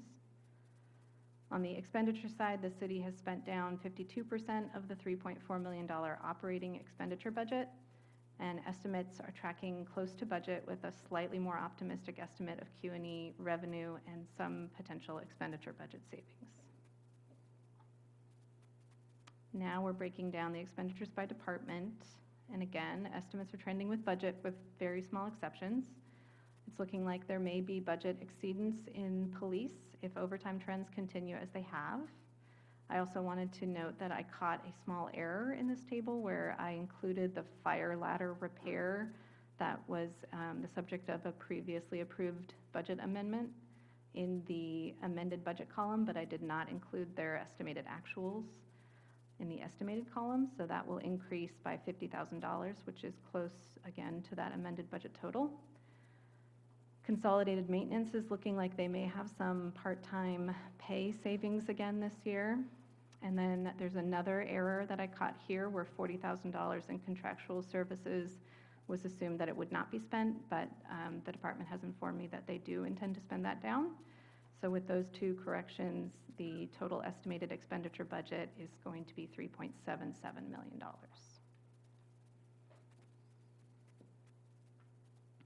Now a quick look at the three major enterprise funds. The amended budget for harbor operating assumed a small operating deficit after adjusting revenues to be consistent with the past few years of actuals, which are much higher than budget. It's looking like that fund will have an operating surplus of approximately $0.5 million. This is made possible partly due to Q&E absorbing $0.3 million of harbor operating costs, plus some salary savings due to the director recruitment this fiscal year. Water operating is trending close to budget with approximately $1.4 million to be spent from fund balance for capital projects. Sewer operating revenues are trending high due to storm damage reimbursement and high investment returns. Sewer has a large contingency budget for emergency repairs, which I did not model at being fully expended at year end, which means the total drawdown of fund balance is projected to be less than the adopted budget. Now we move into the forecasts. This chart is summarizing the very dense 10-year forecasts that you had in your report, combining general fund and Q&E into one chart. And the result is a narrow margin between ongoing operating revenues and expenditures, potentially resulting in a gradual buildup of fund balance once the 3-year MOU increases lapse in fiscal year 2028. And again, this is just operating and does not include any capital or one-time transfers. Now, if we add in capital expenditures based on an annual funding target of $2.8 million for pavement management and $500,000 for storm drains, things change dramatically. This chart, which is just general fund, shows the use of available fund balance increasing with a corresponding decrease to the available fund balance. While the city would never actually allow the budget to develop in such a way, this forecast is helpful in showing that the city cannot afford to fund capital spending at even the minimum rates thought necessary. Here's a similar chart for the Q&E forecast, and you see a similar trend of available fund balance being used to fund capital expenditures, resulting in a negative fund balance by 2029.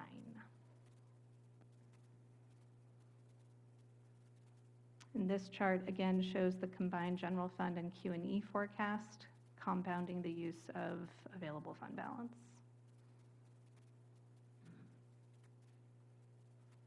Lastly, we have the Harbor Operating Fund.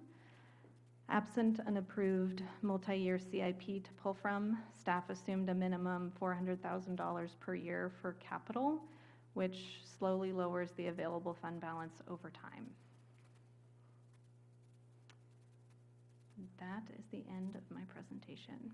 I will add that we are planning to include the 10-year forecasts, but with spending that we think that the city can afford. So that instead of seeing all of these negative numbers, you will see what we are able to allocate to capital without going into such an extreme deficit. So I'll make the first comment, and that's thank you. We used to see 10-year forecasts, and then I guess the news was so depressing they stopped showing it to us. This provides a great amount of perspective about the challenge ahead of us. You know, if you're heading for a reef in a boat, you don't want to wait till the last minute to turn after you spent all that fuel going at it. So although the information is not encouraging, it just identifies the challenge ahead that we need to work on. So thank you. Appreciate that. Any comments or issues, suggestions on the presentation from Finance Department? I'll start with you, Committee Member Dorfman. Nope. Jane? Okay. No, that's very well done. Thank you. Michael? Nope. But of course I do.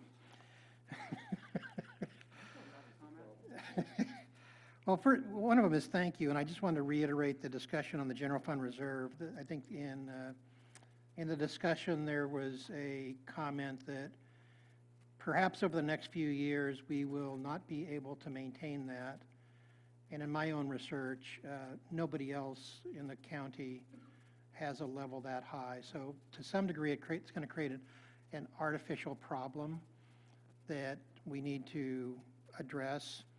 If we're going to try and put 40 to 50% of every new dollar in the bank, it's going to be a long time to catch up. So let's get back to something that's kind of normalized, and then if you have to do something that's more granular through what GFOA recommends on risk-based analysis, let's do that, but let's not wait for that to happen. I think we were going to do that last year, and then other things got in front of it.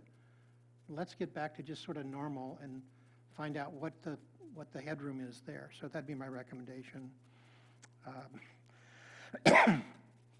My other comment is on revenue sources. I think the costs or the revenues are expected to go up at CPI 3%. Paving isn't going up at 3%. It's going up at 5 to 10%. Labor isn't going to go down, isn't going to go up just at 3%. So I know that staff has a concern that we have our expenses accelerating faster, going up faster than our revenue. And we need to start looking seriously at things that are going to generate revenue tomorrow or a year from tomorrow. And perhaps the budget needs to reflect that. There's one action item, real action item today, and that's the approval of the mid-year budget report and the request for a transfer or increase in a $10,000 allocation for part-time harbor patrol. For a number of reasons, I think I'm just going to say I don't support that. I don't support that in the context of having the harbor operating be $500,000 to the good, but Q&E has looked at to cover that expense.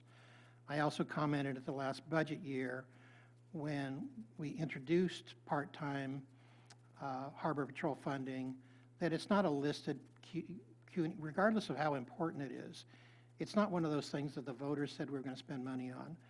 And so my recommendation is that we not authorize that. That get pulled out of harbor operating because they have probably more money at this point than we do. So With that, I'll entertain a motion to, on the first item, the review of the budget report and the request for the mid-year budget adjustment for Q&E.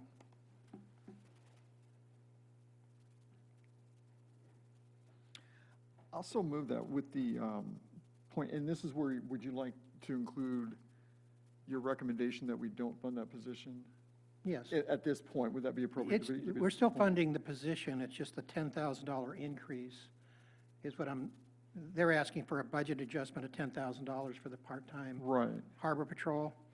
I'm suggesting we not do that, not because it's going to balance the budget, but because it's a matter of principle.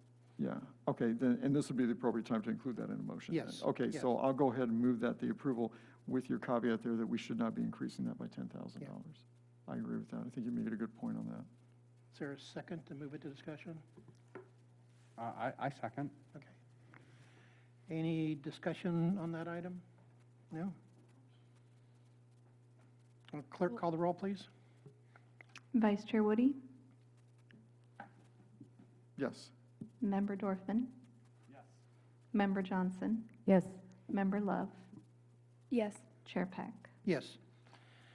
And then item 3B, the 10-year forecast, revenue forecasts, and potential use of CUNY revenues. Is there anything in addition to what we've talked about already that you want to? I just want to state the obvious that everybody would like to increase revenue. But we're talking about this spectacular beach community, and we just can't come up short. Please.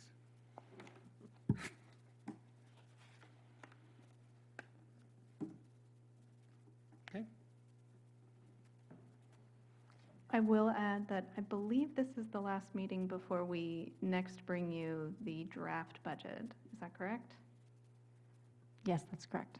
So if you have any specific comments about what you would like staff to consider taking out of Q&E or doing more of in Q&E, I'm definitely hearing that pavement, potholes, things like that is a priority. If you want to discuss the harbor part-time program, anything else, so you can re-envision how you are funding your projects. From my standpoint, I think it's a back to basics piece that let's look at police and fire. What's a reasonable, sustainable pothole filling budget that we can have? Maybe it's $750,000 next year and less after that. What's a reasonable amount to fund storm drainage repairs? And maybe we make Director Qualick's life a little easier and just lump that into a general category. See how comfortable we are with that. I think that lifeguards and beach cleanliness and beach safety is clearly set out in Q&E. The other harbor stuff, not so much. I'm a strong supporter of the harbor, but it's an enterprise. It has, quite frankly, opportunities, not just to sort of pick up revenue as they passed in the last 2 years. Thank you, Chris, and thank you for the previous efforts. But there's more work, there's more revenue that can be had and more work that can be done to solve that problem. And so, as I think I've said in the past, we got a milkshake that isn't growing very much. We got a lot of straws in there. I think we got to sort of focus on what those core facilities are. So that's my recommendation.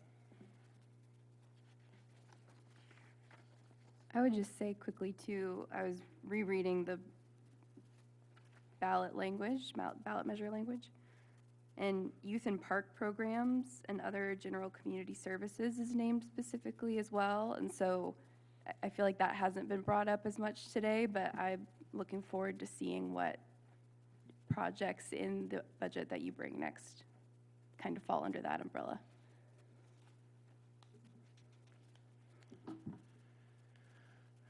Do you need anything more than that, Melissa? Is that helpful?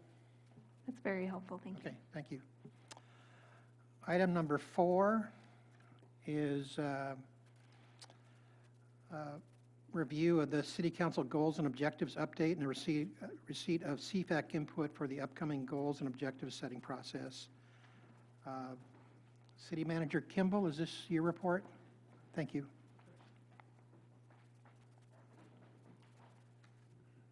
Thank you, Chair. I have a short presentation. Here we go.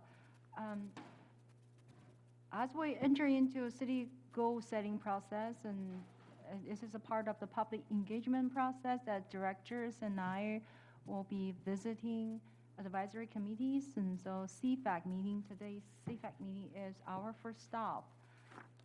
Also, the feedback from this committee is especially important given this city's challenging financial situation that we just reviewed.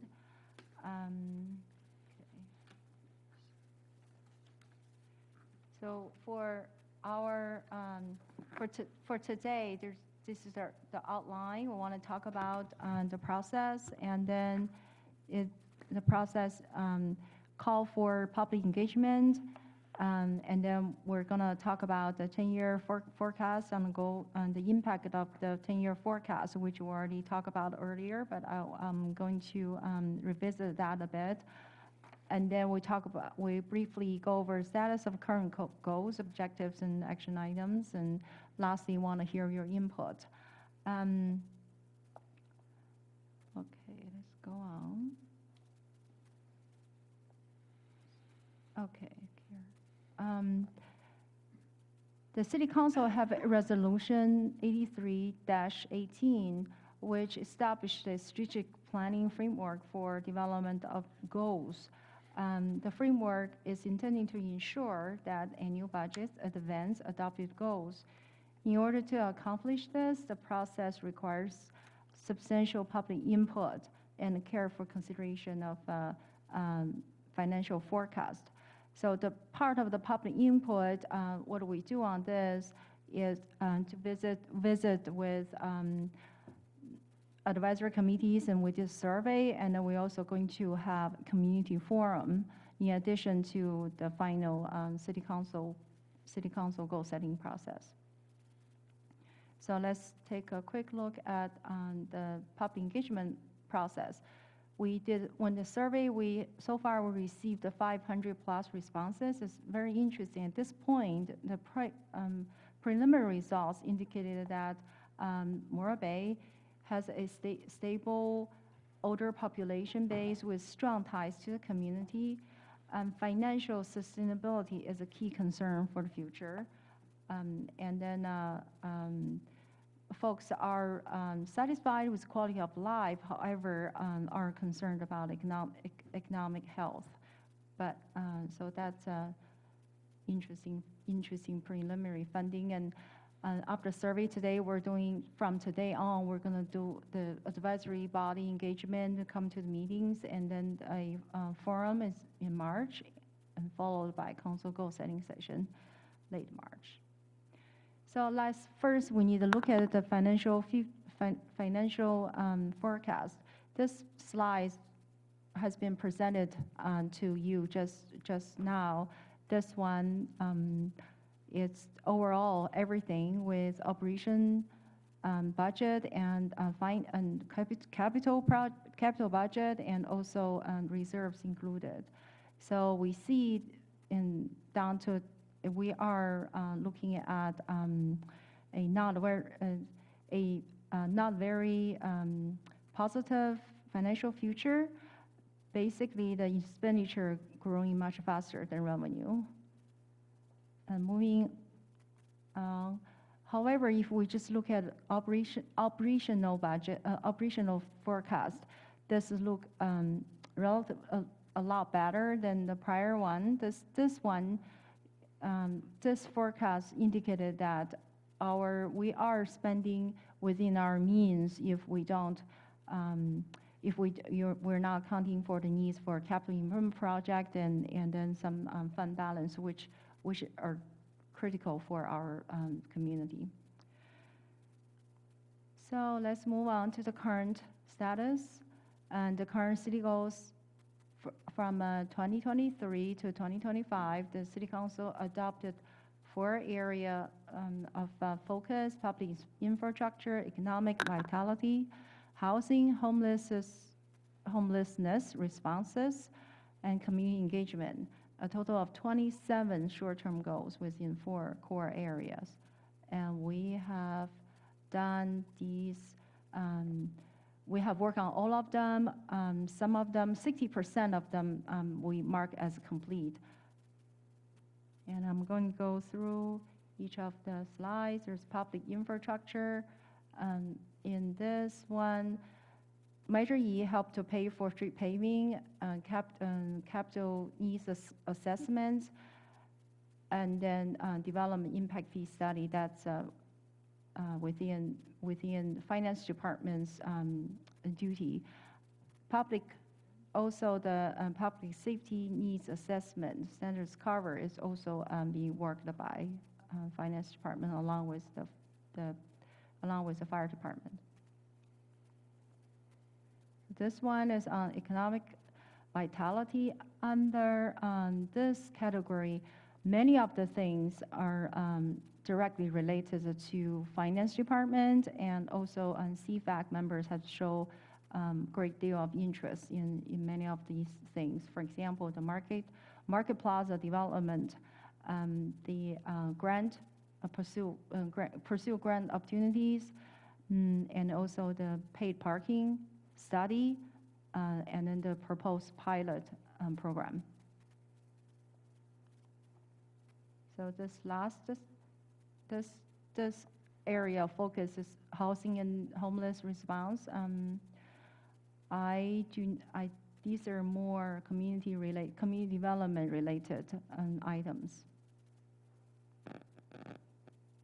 And then community engagement, under here they are mostly related to the city manager's office, the clerk's office, and so on and so forth. There's perhaps no direct impact on CFAC's responsibility, other than the joint meetings with between CFAC and another advisory body and CFAC and the City Council, which has been conducted. Moving on to see this for the upcoming goals. These are the process that we talked about earlier. Started from the survey and the advisory committee, feedback and community forum, and City Council goal setting, and then finally leads to budget development and then adoption. So for tonight, I would like to hear your input. I have a few questions on there for the advisory body to consider.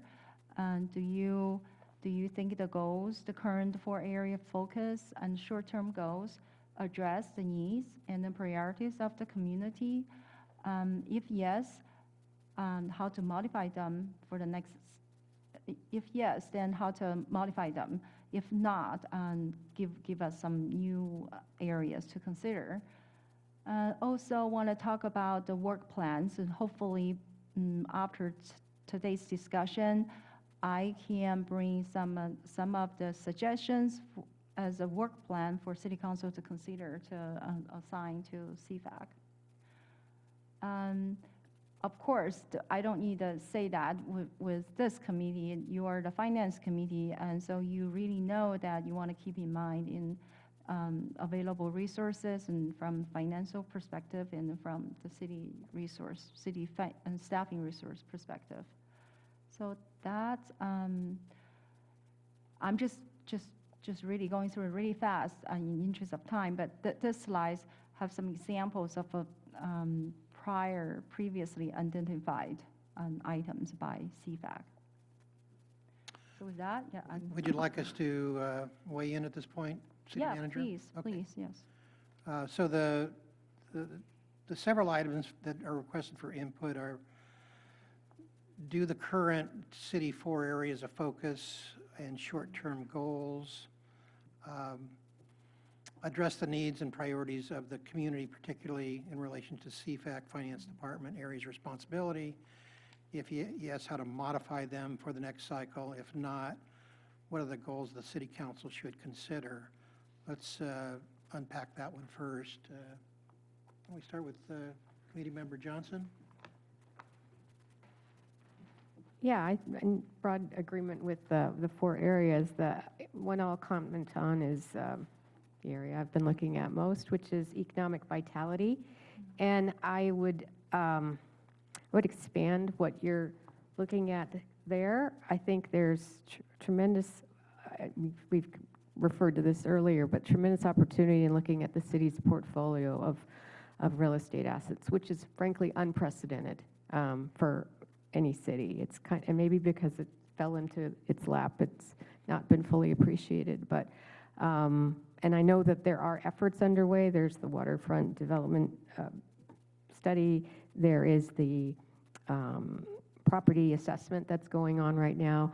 And with that, it's not just what you could sell or rent for, it's what you want to be when you grow up as a philosophy. Who does, Morro Bay, the former fishing village, which is not so much fishing now, a little bit fishing, but trying to figure out, again, the branding and then the outreach and then targeting specific partners to bring in to achieve that goal and that revenue growth and that vitality. It's, Steve mentioned that the Embarcadero revenue is, I don't know, you've said flat or declining.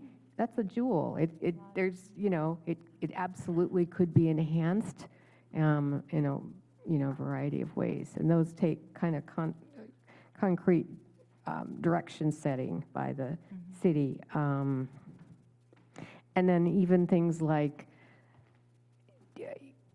once you define the character and who you want to be, it's sort of the architectural planning or feel that the town can then implement, because it does look quite, it's charming, we all love it, that's why we're here, but it's very, very disjointed.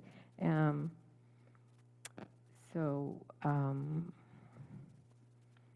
lots of good work.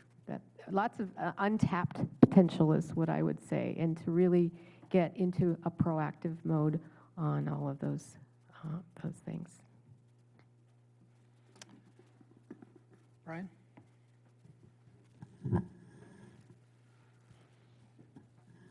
I have a weird obsession with looking at paid parking, not just in beach communities. I grew up in the beach community, so we can't be at a beach where you have to pay for parking, but just in other communities, other states. And I would strongly encourage you to remember the risk reward. If you go into a partnership with somebody for your community for paid parking, it's a very high risk relationship.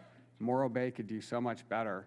I'm not going to go into the details of what I'm thinking about, but if you imagine the revenue that you could pull from your parking areas, it's very limited to look at paid parking as, oh, we'll hire this business will come in and they'll run this and this.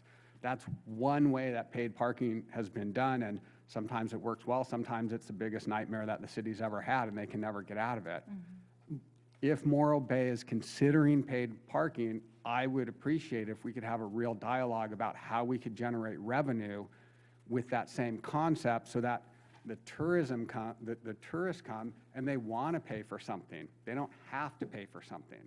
Again, I don't want to waste your time with a business model on that, but you can upsize your revenue under this paid parking without bringing in a company who you then are in a bitter relationship with, and then 8 years later, you're trying to decide who has more lawyers. You definitely have a revenue source there, and the city should not allow somebody to come in, utilize your asset, and make money from you on that. I'd just be strongly against that. So I agree with the idea of getting revenue, and there's different times of the season. High season, maybe we have someone there, and there's so many different ways you can take money from these people that are coming, but please don't impose paid parking. It goes against what your brand can be. I don't know about you, I get out a little bit, I go to the Kennedy Club, and the dialogue I hear from business owners down in SLO around their parking fiasco, I mean, the stories go on and on. Morro Bay doesn't need to do that. It's a business you don't want to get in, and you don't have barely the resources to manage potholes. How are you going to manage a relationship with a company that wants to come in and upsize the sale of your paid parking system? So that's my take on that revenue source. Sarah, any comments? I'm wondering if the community survey, were there questions for folks who are not in our community, tourists? There are, okay. Just because so much of our conversation around revenue generation is about tourism. We're looking forward to the data from that, yeah. We'll have the data, we'll have data presented to the community in the community forum. Okay, great. We'll have those ready. And well, I have the floor. I wanted to clarify the paid parking part. It's, if I were not clear, I'm sorry. We're talking about paid parking for the Rock area, not over. No, I think it's well understood. I'm following the paid parking pretty close. And again, you can upsize the parking lot at the Rock in 30 cabanas would, anyways, I can go on and on, so I'm just going to pass this. Michael?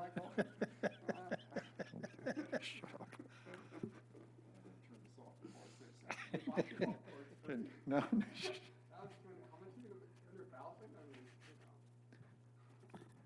I hear you. Hey, I'm sitting here. I hear this, okay? One of the favorite sayings that I know my family's always told me is, I don't care about your problems, tell me your solutions. Sadly, I'm going to partially violate that today because I'm not going to provide you any solutions, but I'm just reiterating a couple points on this, one of which is obviously the priority of, hopefully we can find a way to fund, whether it be through a new measure or something, something that would help out with actually hiring more employees for the police department.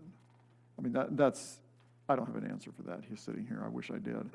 The other one is something I know that I talked about when I first got up here, and maybe, I've said it before, I don't think it's worth not having a discussion over, is how in the world do we start addressing one of the biggest problems we're facing here in Morro Bay that nobody sees, and that's our underground infrastructure. That's something that is obviously is in need of repair. It's a very difficult situation at this point. I'm embarrassed to sit here with some members of the city council here in front of me today and look at all of you and say, I don't have an answer for that. I really don't. I wish I did. I wish I could tell you what the answer is. Maybe part of the answer is discussing some type of tax assessment or something. I don't know. I truly don't. But, it is an issue I know you folks are dealing with all the time. When it comes to, God, I need glasses. Yeah, and then, of course, the last one is, how can we go forward and what can we do as a community through the chamber, through whatnot, to reach out to businesses that are not here in this town, that are the good, what I call medium-sized corporations and companies that would love to have their companies here. I mean, people would love to live here. That's why we're all here. Is there a way we can be more progressive or move forward in a better way in conjunction with the chamber, the city, et cetera, to start meeting with some of these businesses and saying, hey, instead of just vacationing here, why don't you move your whole business here? You got a company of 30 people or 40 people. Bring your families, bring your company here. What does it take to get you to locate here? You'd love to vacation here. You'd love to have your second home here. Why don't you bring your business here? Set up shop here. That can always be looked at. But it's like I said, unfortunately, I don't bring you any hard solutions to this one. And I know that's frustrating for everybody on staff and the council as well, but just thoughts as we're having this discussion here today. Thank you, Michael. My comments probably are maybe a little more programmatic. Unlike a lot of other goals and objectives in strategic planning documents, the particular one we're working under right now is vague and passive. It uses words like encourage, monitor, explore, report, nothing that really identifies a specific action by a certain time or a certain quantity. My recommendation is we would move economic vitality to number 1, and that under that you'd have objectives that would say place the Market Plaza property into actual development and production in 2 or 3 years, something of that specificity. It could also mean something that says increase the taxable retail sales on the Embarcadero by 5% per year by doing the following. Because I think part of what staff suffers under, and I did too when I was a city staffer, is that these things are vague and they're made to kind of feel good and not challenging and not non-specific. So we end up doing a lot of things, but maybe they don't advance the real purpose of making sure we have enough money to keep the lights on. So I would encourage the council and the staff to think in terms of specific, measurable items. And you ought to challenge yourself to say, let's get this done by this date. I can say that going through all the material today, I was to some degree bewildered and amazed about major projects that maybe are on hold or we don't know where they really are. And I think we need to resolve that. And I think what we're going to find out is that there are only so many things we can do. And the things we need to do are the things that are going to create an extra buck for us tomorrow right now. They don't have to simply be the kind of items that Brian was talking about that are, but we need to focus on getting things done that are going to generate revenue. I believe that paid parking is one of those. We studied it. It said that it will generate additional revenue. It may be unpopular, but adding money never is completely popular. But we're spending a lot of money every year maintaining parking lots that are falling apart. There is no funding source to do them correctly. So to me, that would provide some encouragement. So under the economic vitality piece, let's break that down so it doesn't feel so generic, but make it measurable, make it specific. And then as part of this, have the staff and the council review that every quarter to find out, are you where you're supposed to be? Don't break it down by fiscal year, break it down by quarter or month so that the staff knows that we need to have that done by June 30th and not the following June 30th. So that'd be one of my recommendations. Part of that also is starting the waterfront master plan. I'm really pleased that you're moving forward with that and hope that that results not only in some physical planning and resolution of some outdated concepts, but also creating more lease sites. I believe that one of the reasons we haven't seen great growth on the Embarcadero is that we're pretty built out. Compared to 20 years ago, almost all the properties are spoken for at this point. Until we get in there and kind of reorganize them and figure out that out of that triangle lot, we can do a few things here and there. Otherwise, the revenue off of that is simply going to be fish and chips that cost $5 10 years from now rather than $4.50 today. If we just have a price increase, we need to have items that are going to show a real increase in the volume of goods and services in each of our business districts. Under public infrastructure, I think we have a reckoning as to how we're going to treat those. One concept that I think ought to be explored delicately is how do we move storm drainage into the sewer utility? Some cities do that. Our problem with storm drainage is it's funded by the general fund, so sometimes it gets funded, but if it was 50 cents on every house every month, it would generate its own revenue. We wouldn't have these discussions about where that money is going to come from. That's a longer term item, but how do we solve that issue is a big problem. The other piece of that also is that I think it's unrealistic to expect that we're going to be able to spend $2.8 million a year on paving on an ongoing basis unless there's a fundamental change someplace.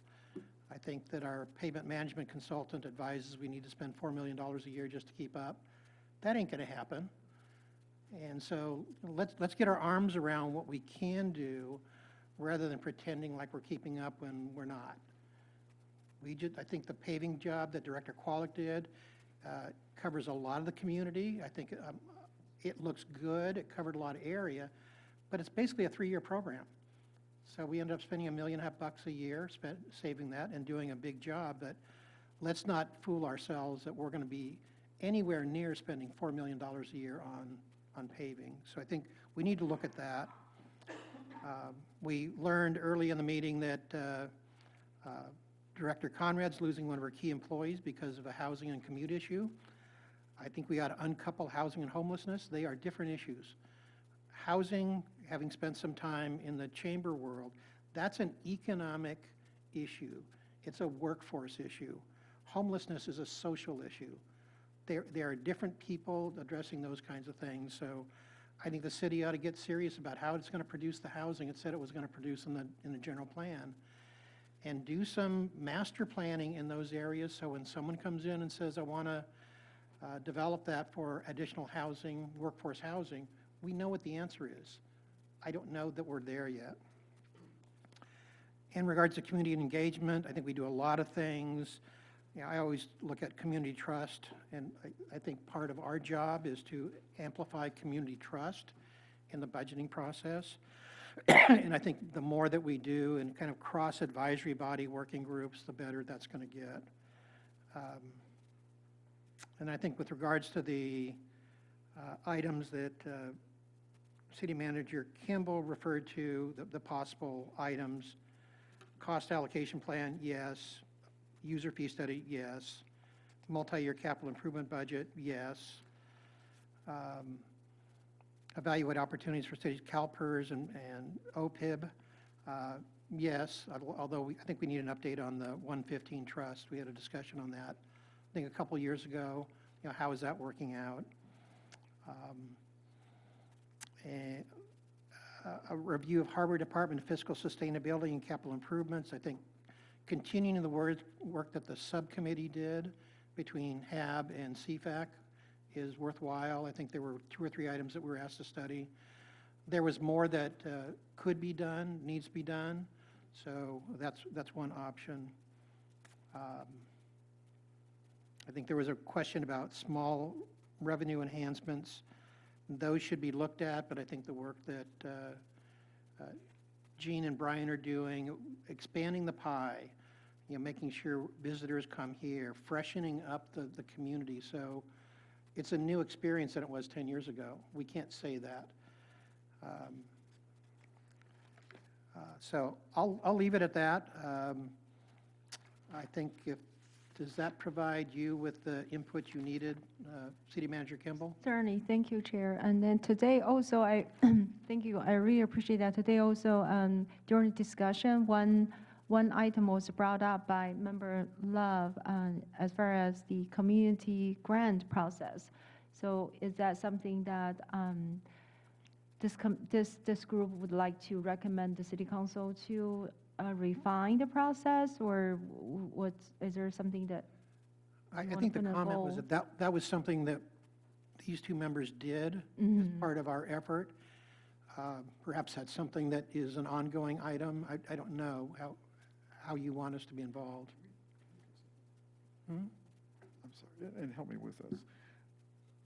Yeah, that's the assert. Yeah, there you go.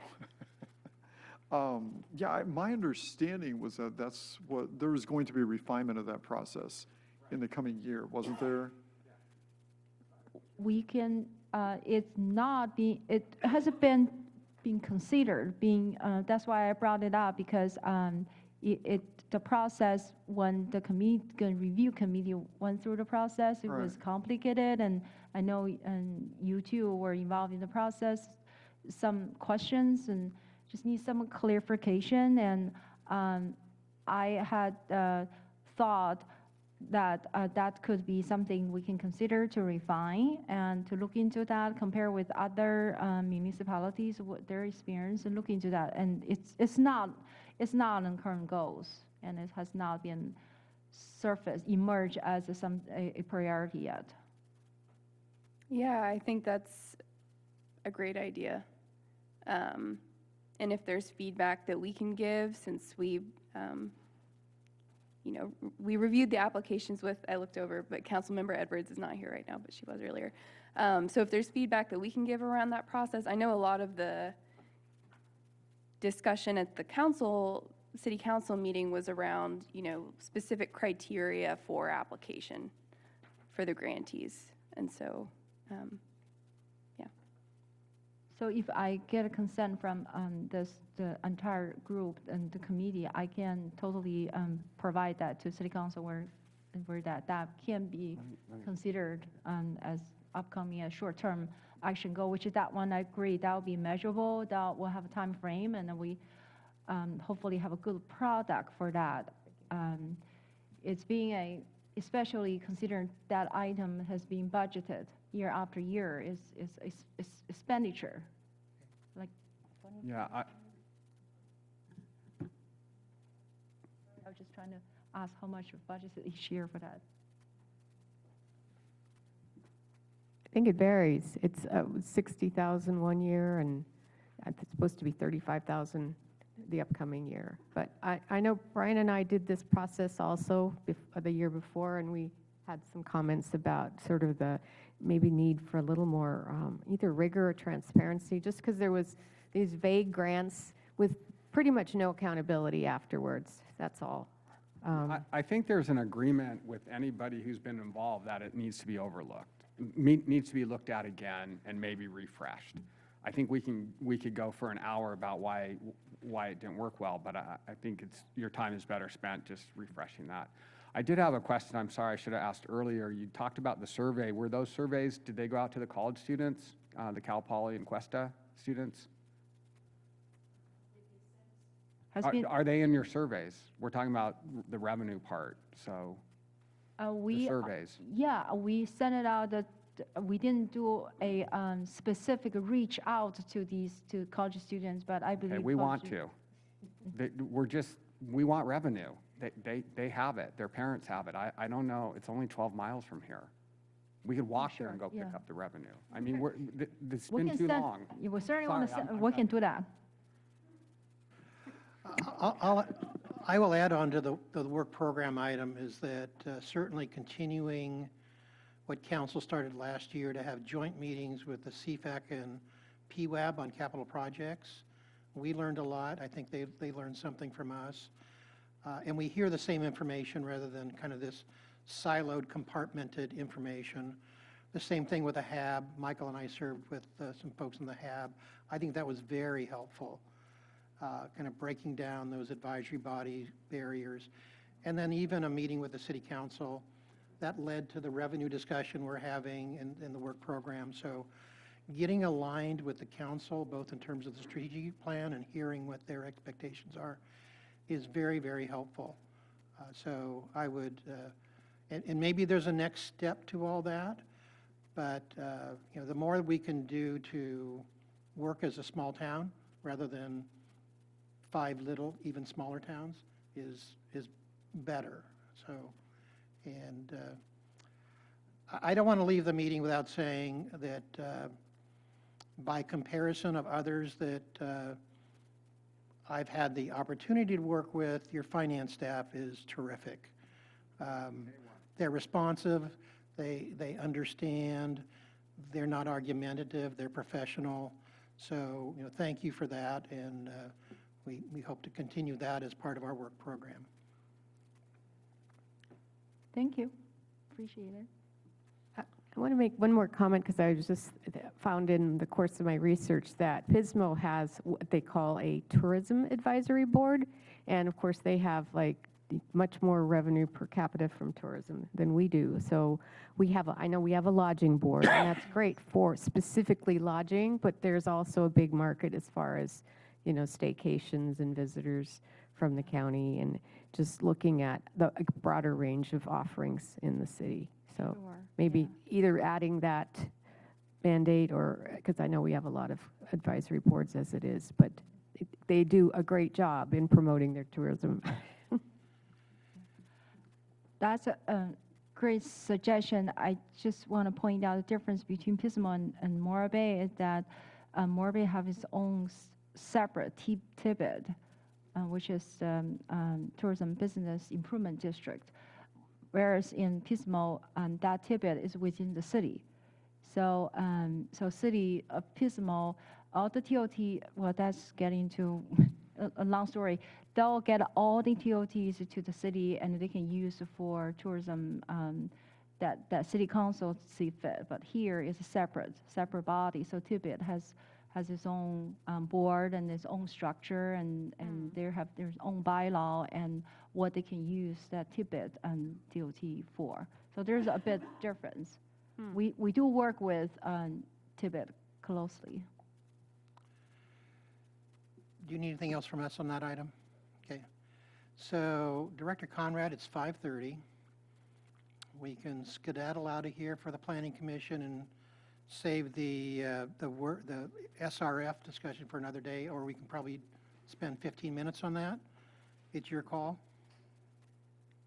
I will look to the team who is collected here.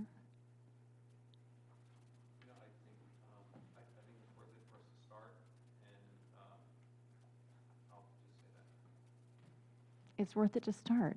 Okay. 15 minutes, Greg.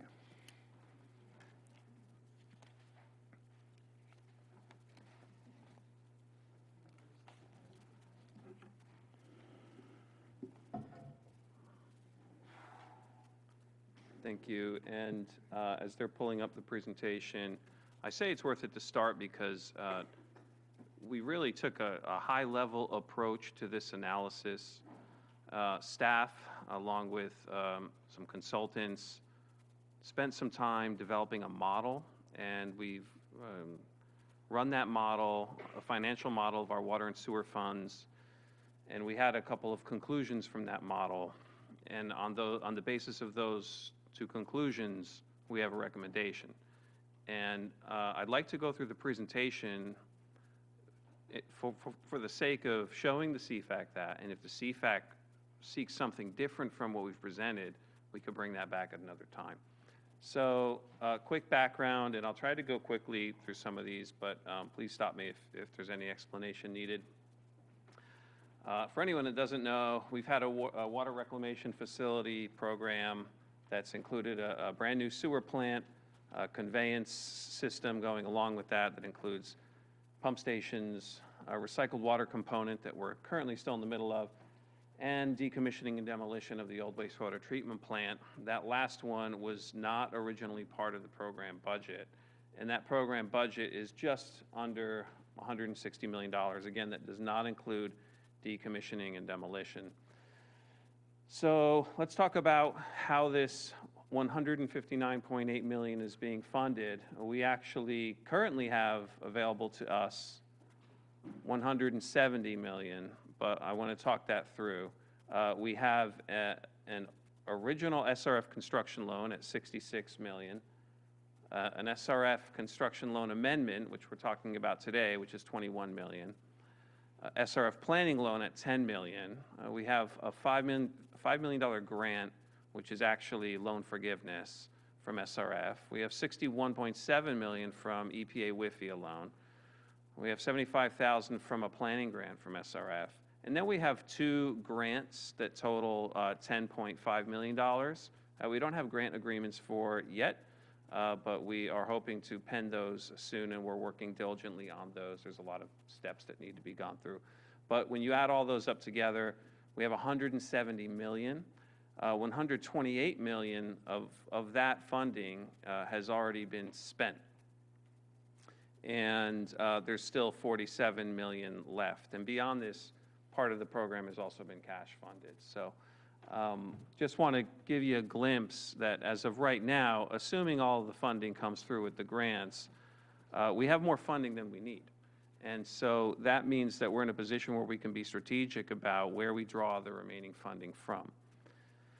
So in August of this past year, in 2024, we signed, the city, at the direction of the City Council, signed an SRF loan amendment, and that had a few benefits that have nothing to do with the $21 million. One is that it decreased the loan's interest rate from 1.7 to 0.9% to align with the terms of the SRF construction loan. It increases the loan repayment period from 10 to 30 years for one of the SRF loans. it defers the start of repayment from August 2024 to September 2027, and it extends our completion date to September 30th, 2026. I say that because by the city signing this loan amendment, it's one of the reasons why we've been able to defer loan payments. Again, not because of the $21 million it made available for credit, but largely because of that deferral of the start date of the loan by 3 years. It pushes out that slug that we're going to have to pay every year in the sewer fund and in the water fund. So again, we're talking about $21.172 million for the SRF amendment dollars. This is what the CFAC is being asked to consider how we use that or whether we use it at all.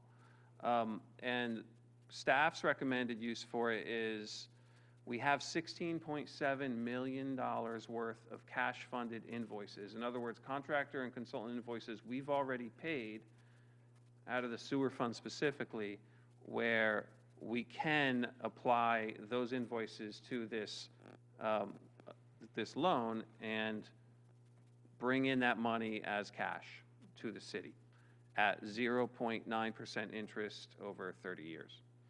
And then we could use $4.4 million to fund the wastewater treatment plant decommissioning and demolition. That's one option for it. That project, by the way, may go in a different direction, depending on things. That's jointly owned property with Cayuga Sanitary District. And so, but anyway, that, as of right now, snapshot in time, that's what we would be recommending. And again, there'd be a total of $21 million. That's a mistake. Okay, analysis. So we did 2 analyses. And again, I mentioned that we drew some conclusions from that. On the one hand, we took a look at what happens if we add the fund balance of that $21 million into the sewer fund, and then we start paying that debt when the debt service starts again. And we stay within our reserves that we need to stay within, and we stay within our debt service coverage ratios that we need to stay within. And we have some minimal capital project funds reserved from our for sewer and water projects annually. What happens when we plug that into a model? And what we get is 2 scenarios. If we don't take a disbursement just right now based on those basic assumptions, we have, after 10 years, 28 million in the sewer fund, after 20, 26 million, and 30 years, 23 million. And then you see if we took the full disbursement of the $21 million, we have, after 10 years, 43 million, after 20 years, almost 38 million, and then after 30 years, around 29.5 million. So you see that we actually have more money in the sewer fund balance with the full disbursement. And then in the water fund, it's a similar story, just the numbers are not as dramatic. So in 10 years with no disbursement, we'd have 3.5 million. That'd go to about 8.5 in 20 years and 23.5 in 30 years. If we took the full disbursement, it'd be around 4.5 in 10, 10.5 in 20 years, and 27.5 in 30 years. So that was our first analysis. That assumed a 2.5% annual percentage yield. It assumed that the city will receive, as I mentioned before, 10.5 million in grants. It assumes that the funds are not spent on other capital work. In other words, we get the cash into our funds and we let them sit, and then they start to grow. It assumes, again, that we stay within the 35% reserve minimum and the debt service coverage ratio of 1.3. So that's one model that we ran. And one other assumption is that incremental water and sewer rates begin in fiscal year 27-28 and continue annually at 3 to 4% a year. So that's analysis 1. Analysis 2, we start at, again, our $21 million. And this is different because we're not looking at the water and sewer funds as a whole. We're just looking at the performance of the $21 million. If it were to just sit with the assumptions, again, of 2.5 APY, then we earn around $15 million. We spend around $3 million in interest. We'd have to repay the $21 million. So after all that, we're actually net up 12 million. But again, that assumes we don't actually spend any of this money on capital. So those are the two analyses we've done. Again, those are the assumptions I just mentioned. So our conclusions, what are the pros? We have an influx of low interest, 0.9% financing to fund other capital improvements as needed. In other words, we could use this money in such a way where it can grow, it can potentially pay for itself, and then as needed, if capital needs come up, now we have a fund balance where we can apply it to, rather than, let's say, in 10 years, if we don't have this, we want to apply for a loan, it might be a 6% loan, or even more potentially. And also, addition of budget for the wastewater treatment plant decommissioning and demolition project. Again, right now, we could pull from our WIFIA loan, which is not fully expended, but this would provide also budget for that project. There are some cons. The most obvious being that if you take out money, you got to pay it back. And so it would increase our annual debt service payment by $827,000. And it would impact our debt service coverage ratio, and that would be mostly in the sewer fund, and it may actually quicken rate increases by a year or two. And so in playing with the model, I was able to push out rate increases in the sewer fund to fiscal year 29-30 without any issues on the debt service coverage ratio. But if we have this additional debt, that affects that coverage ratio. And so just, again, in our model, which is a hypothetical model, we may have to speed up our increases by 27, 28. So again, our recommendation is that the CFAC review the program financing scenarios that we presented and that are in the staff report and concur with our recommendation to draw down the money. Or if not, if the CFAC is looking for something different, we'd be happy to provide that to you all. And I'll take questions.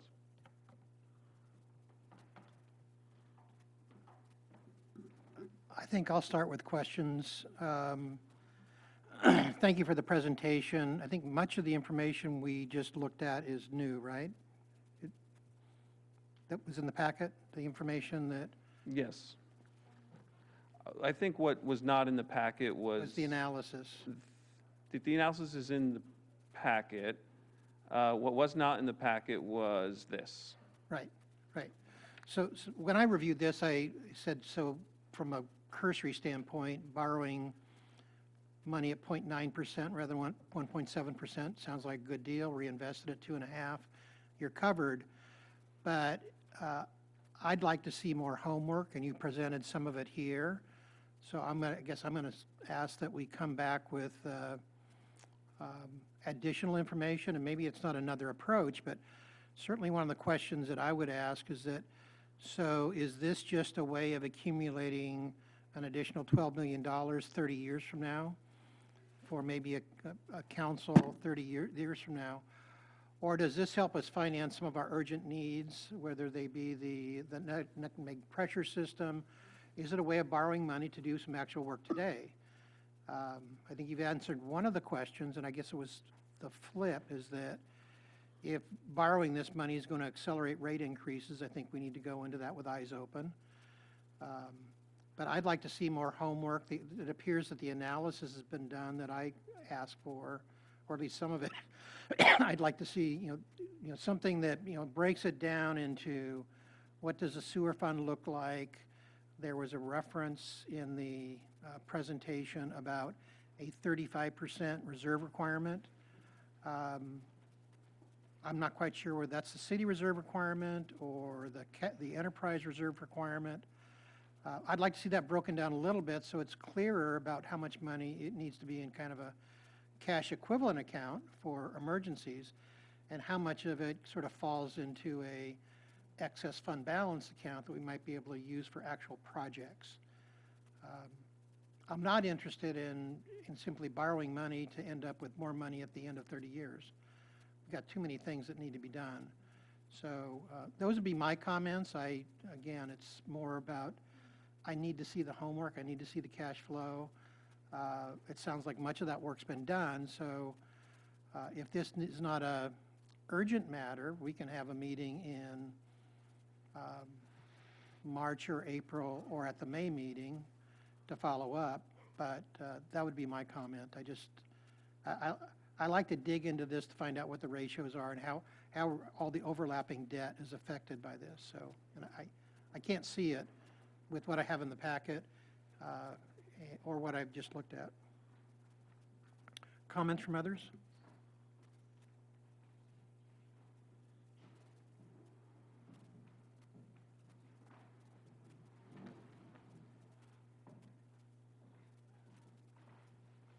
So is it possible to bring this item back and not mess around with staff's plans? Yes, we can do that. Okay, I would recommend the May meeting, okay, but that'd be fine. we'll confer. And we're done at 5:44, thank you. Future agenda items? Yeah. Is that it for future agenda items? Future agenda items. Is that for us or is that for, Staff will be bringing the proposed budget in May. so under future agenda items, is there anything in particular that the committee wants to see back? Or I think maybe as part of our next meeting, we can have allow a deeper dive for the revenue discussion.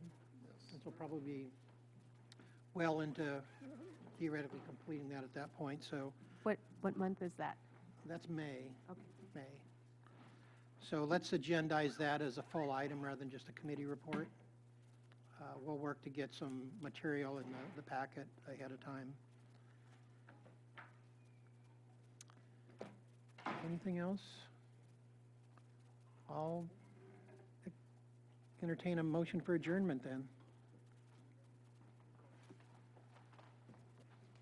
Who's going to go for it? I will. I was hoping Mike would, because I know he's ready to get this over.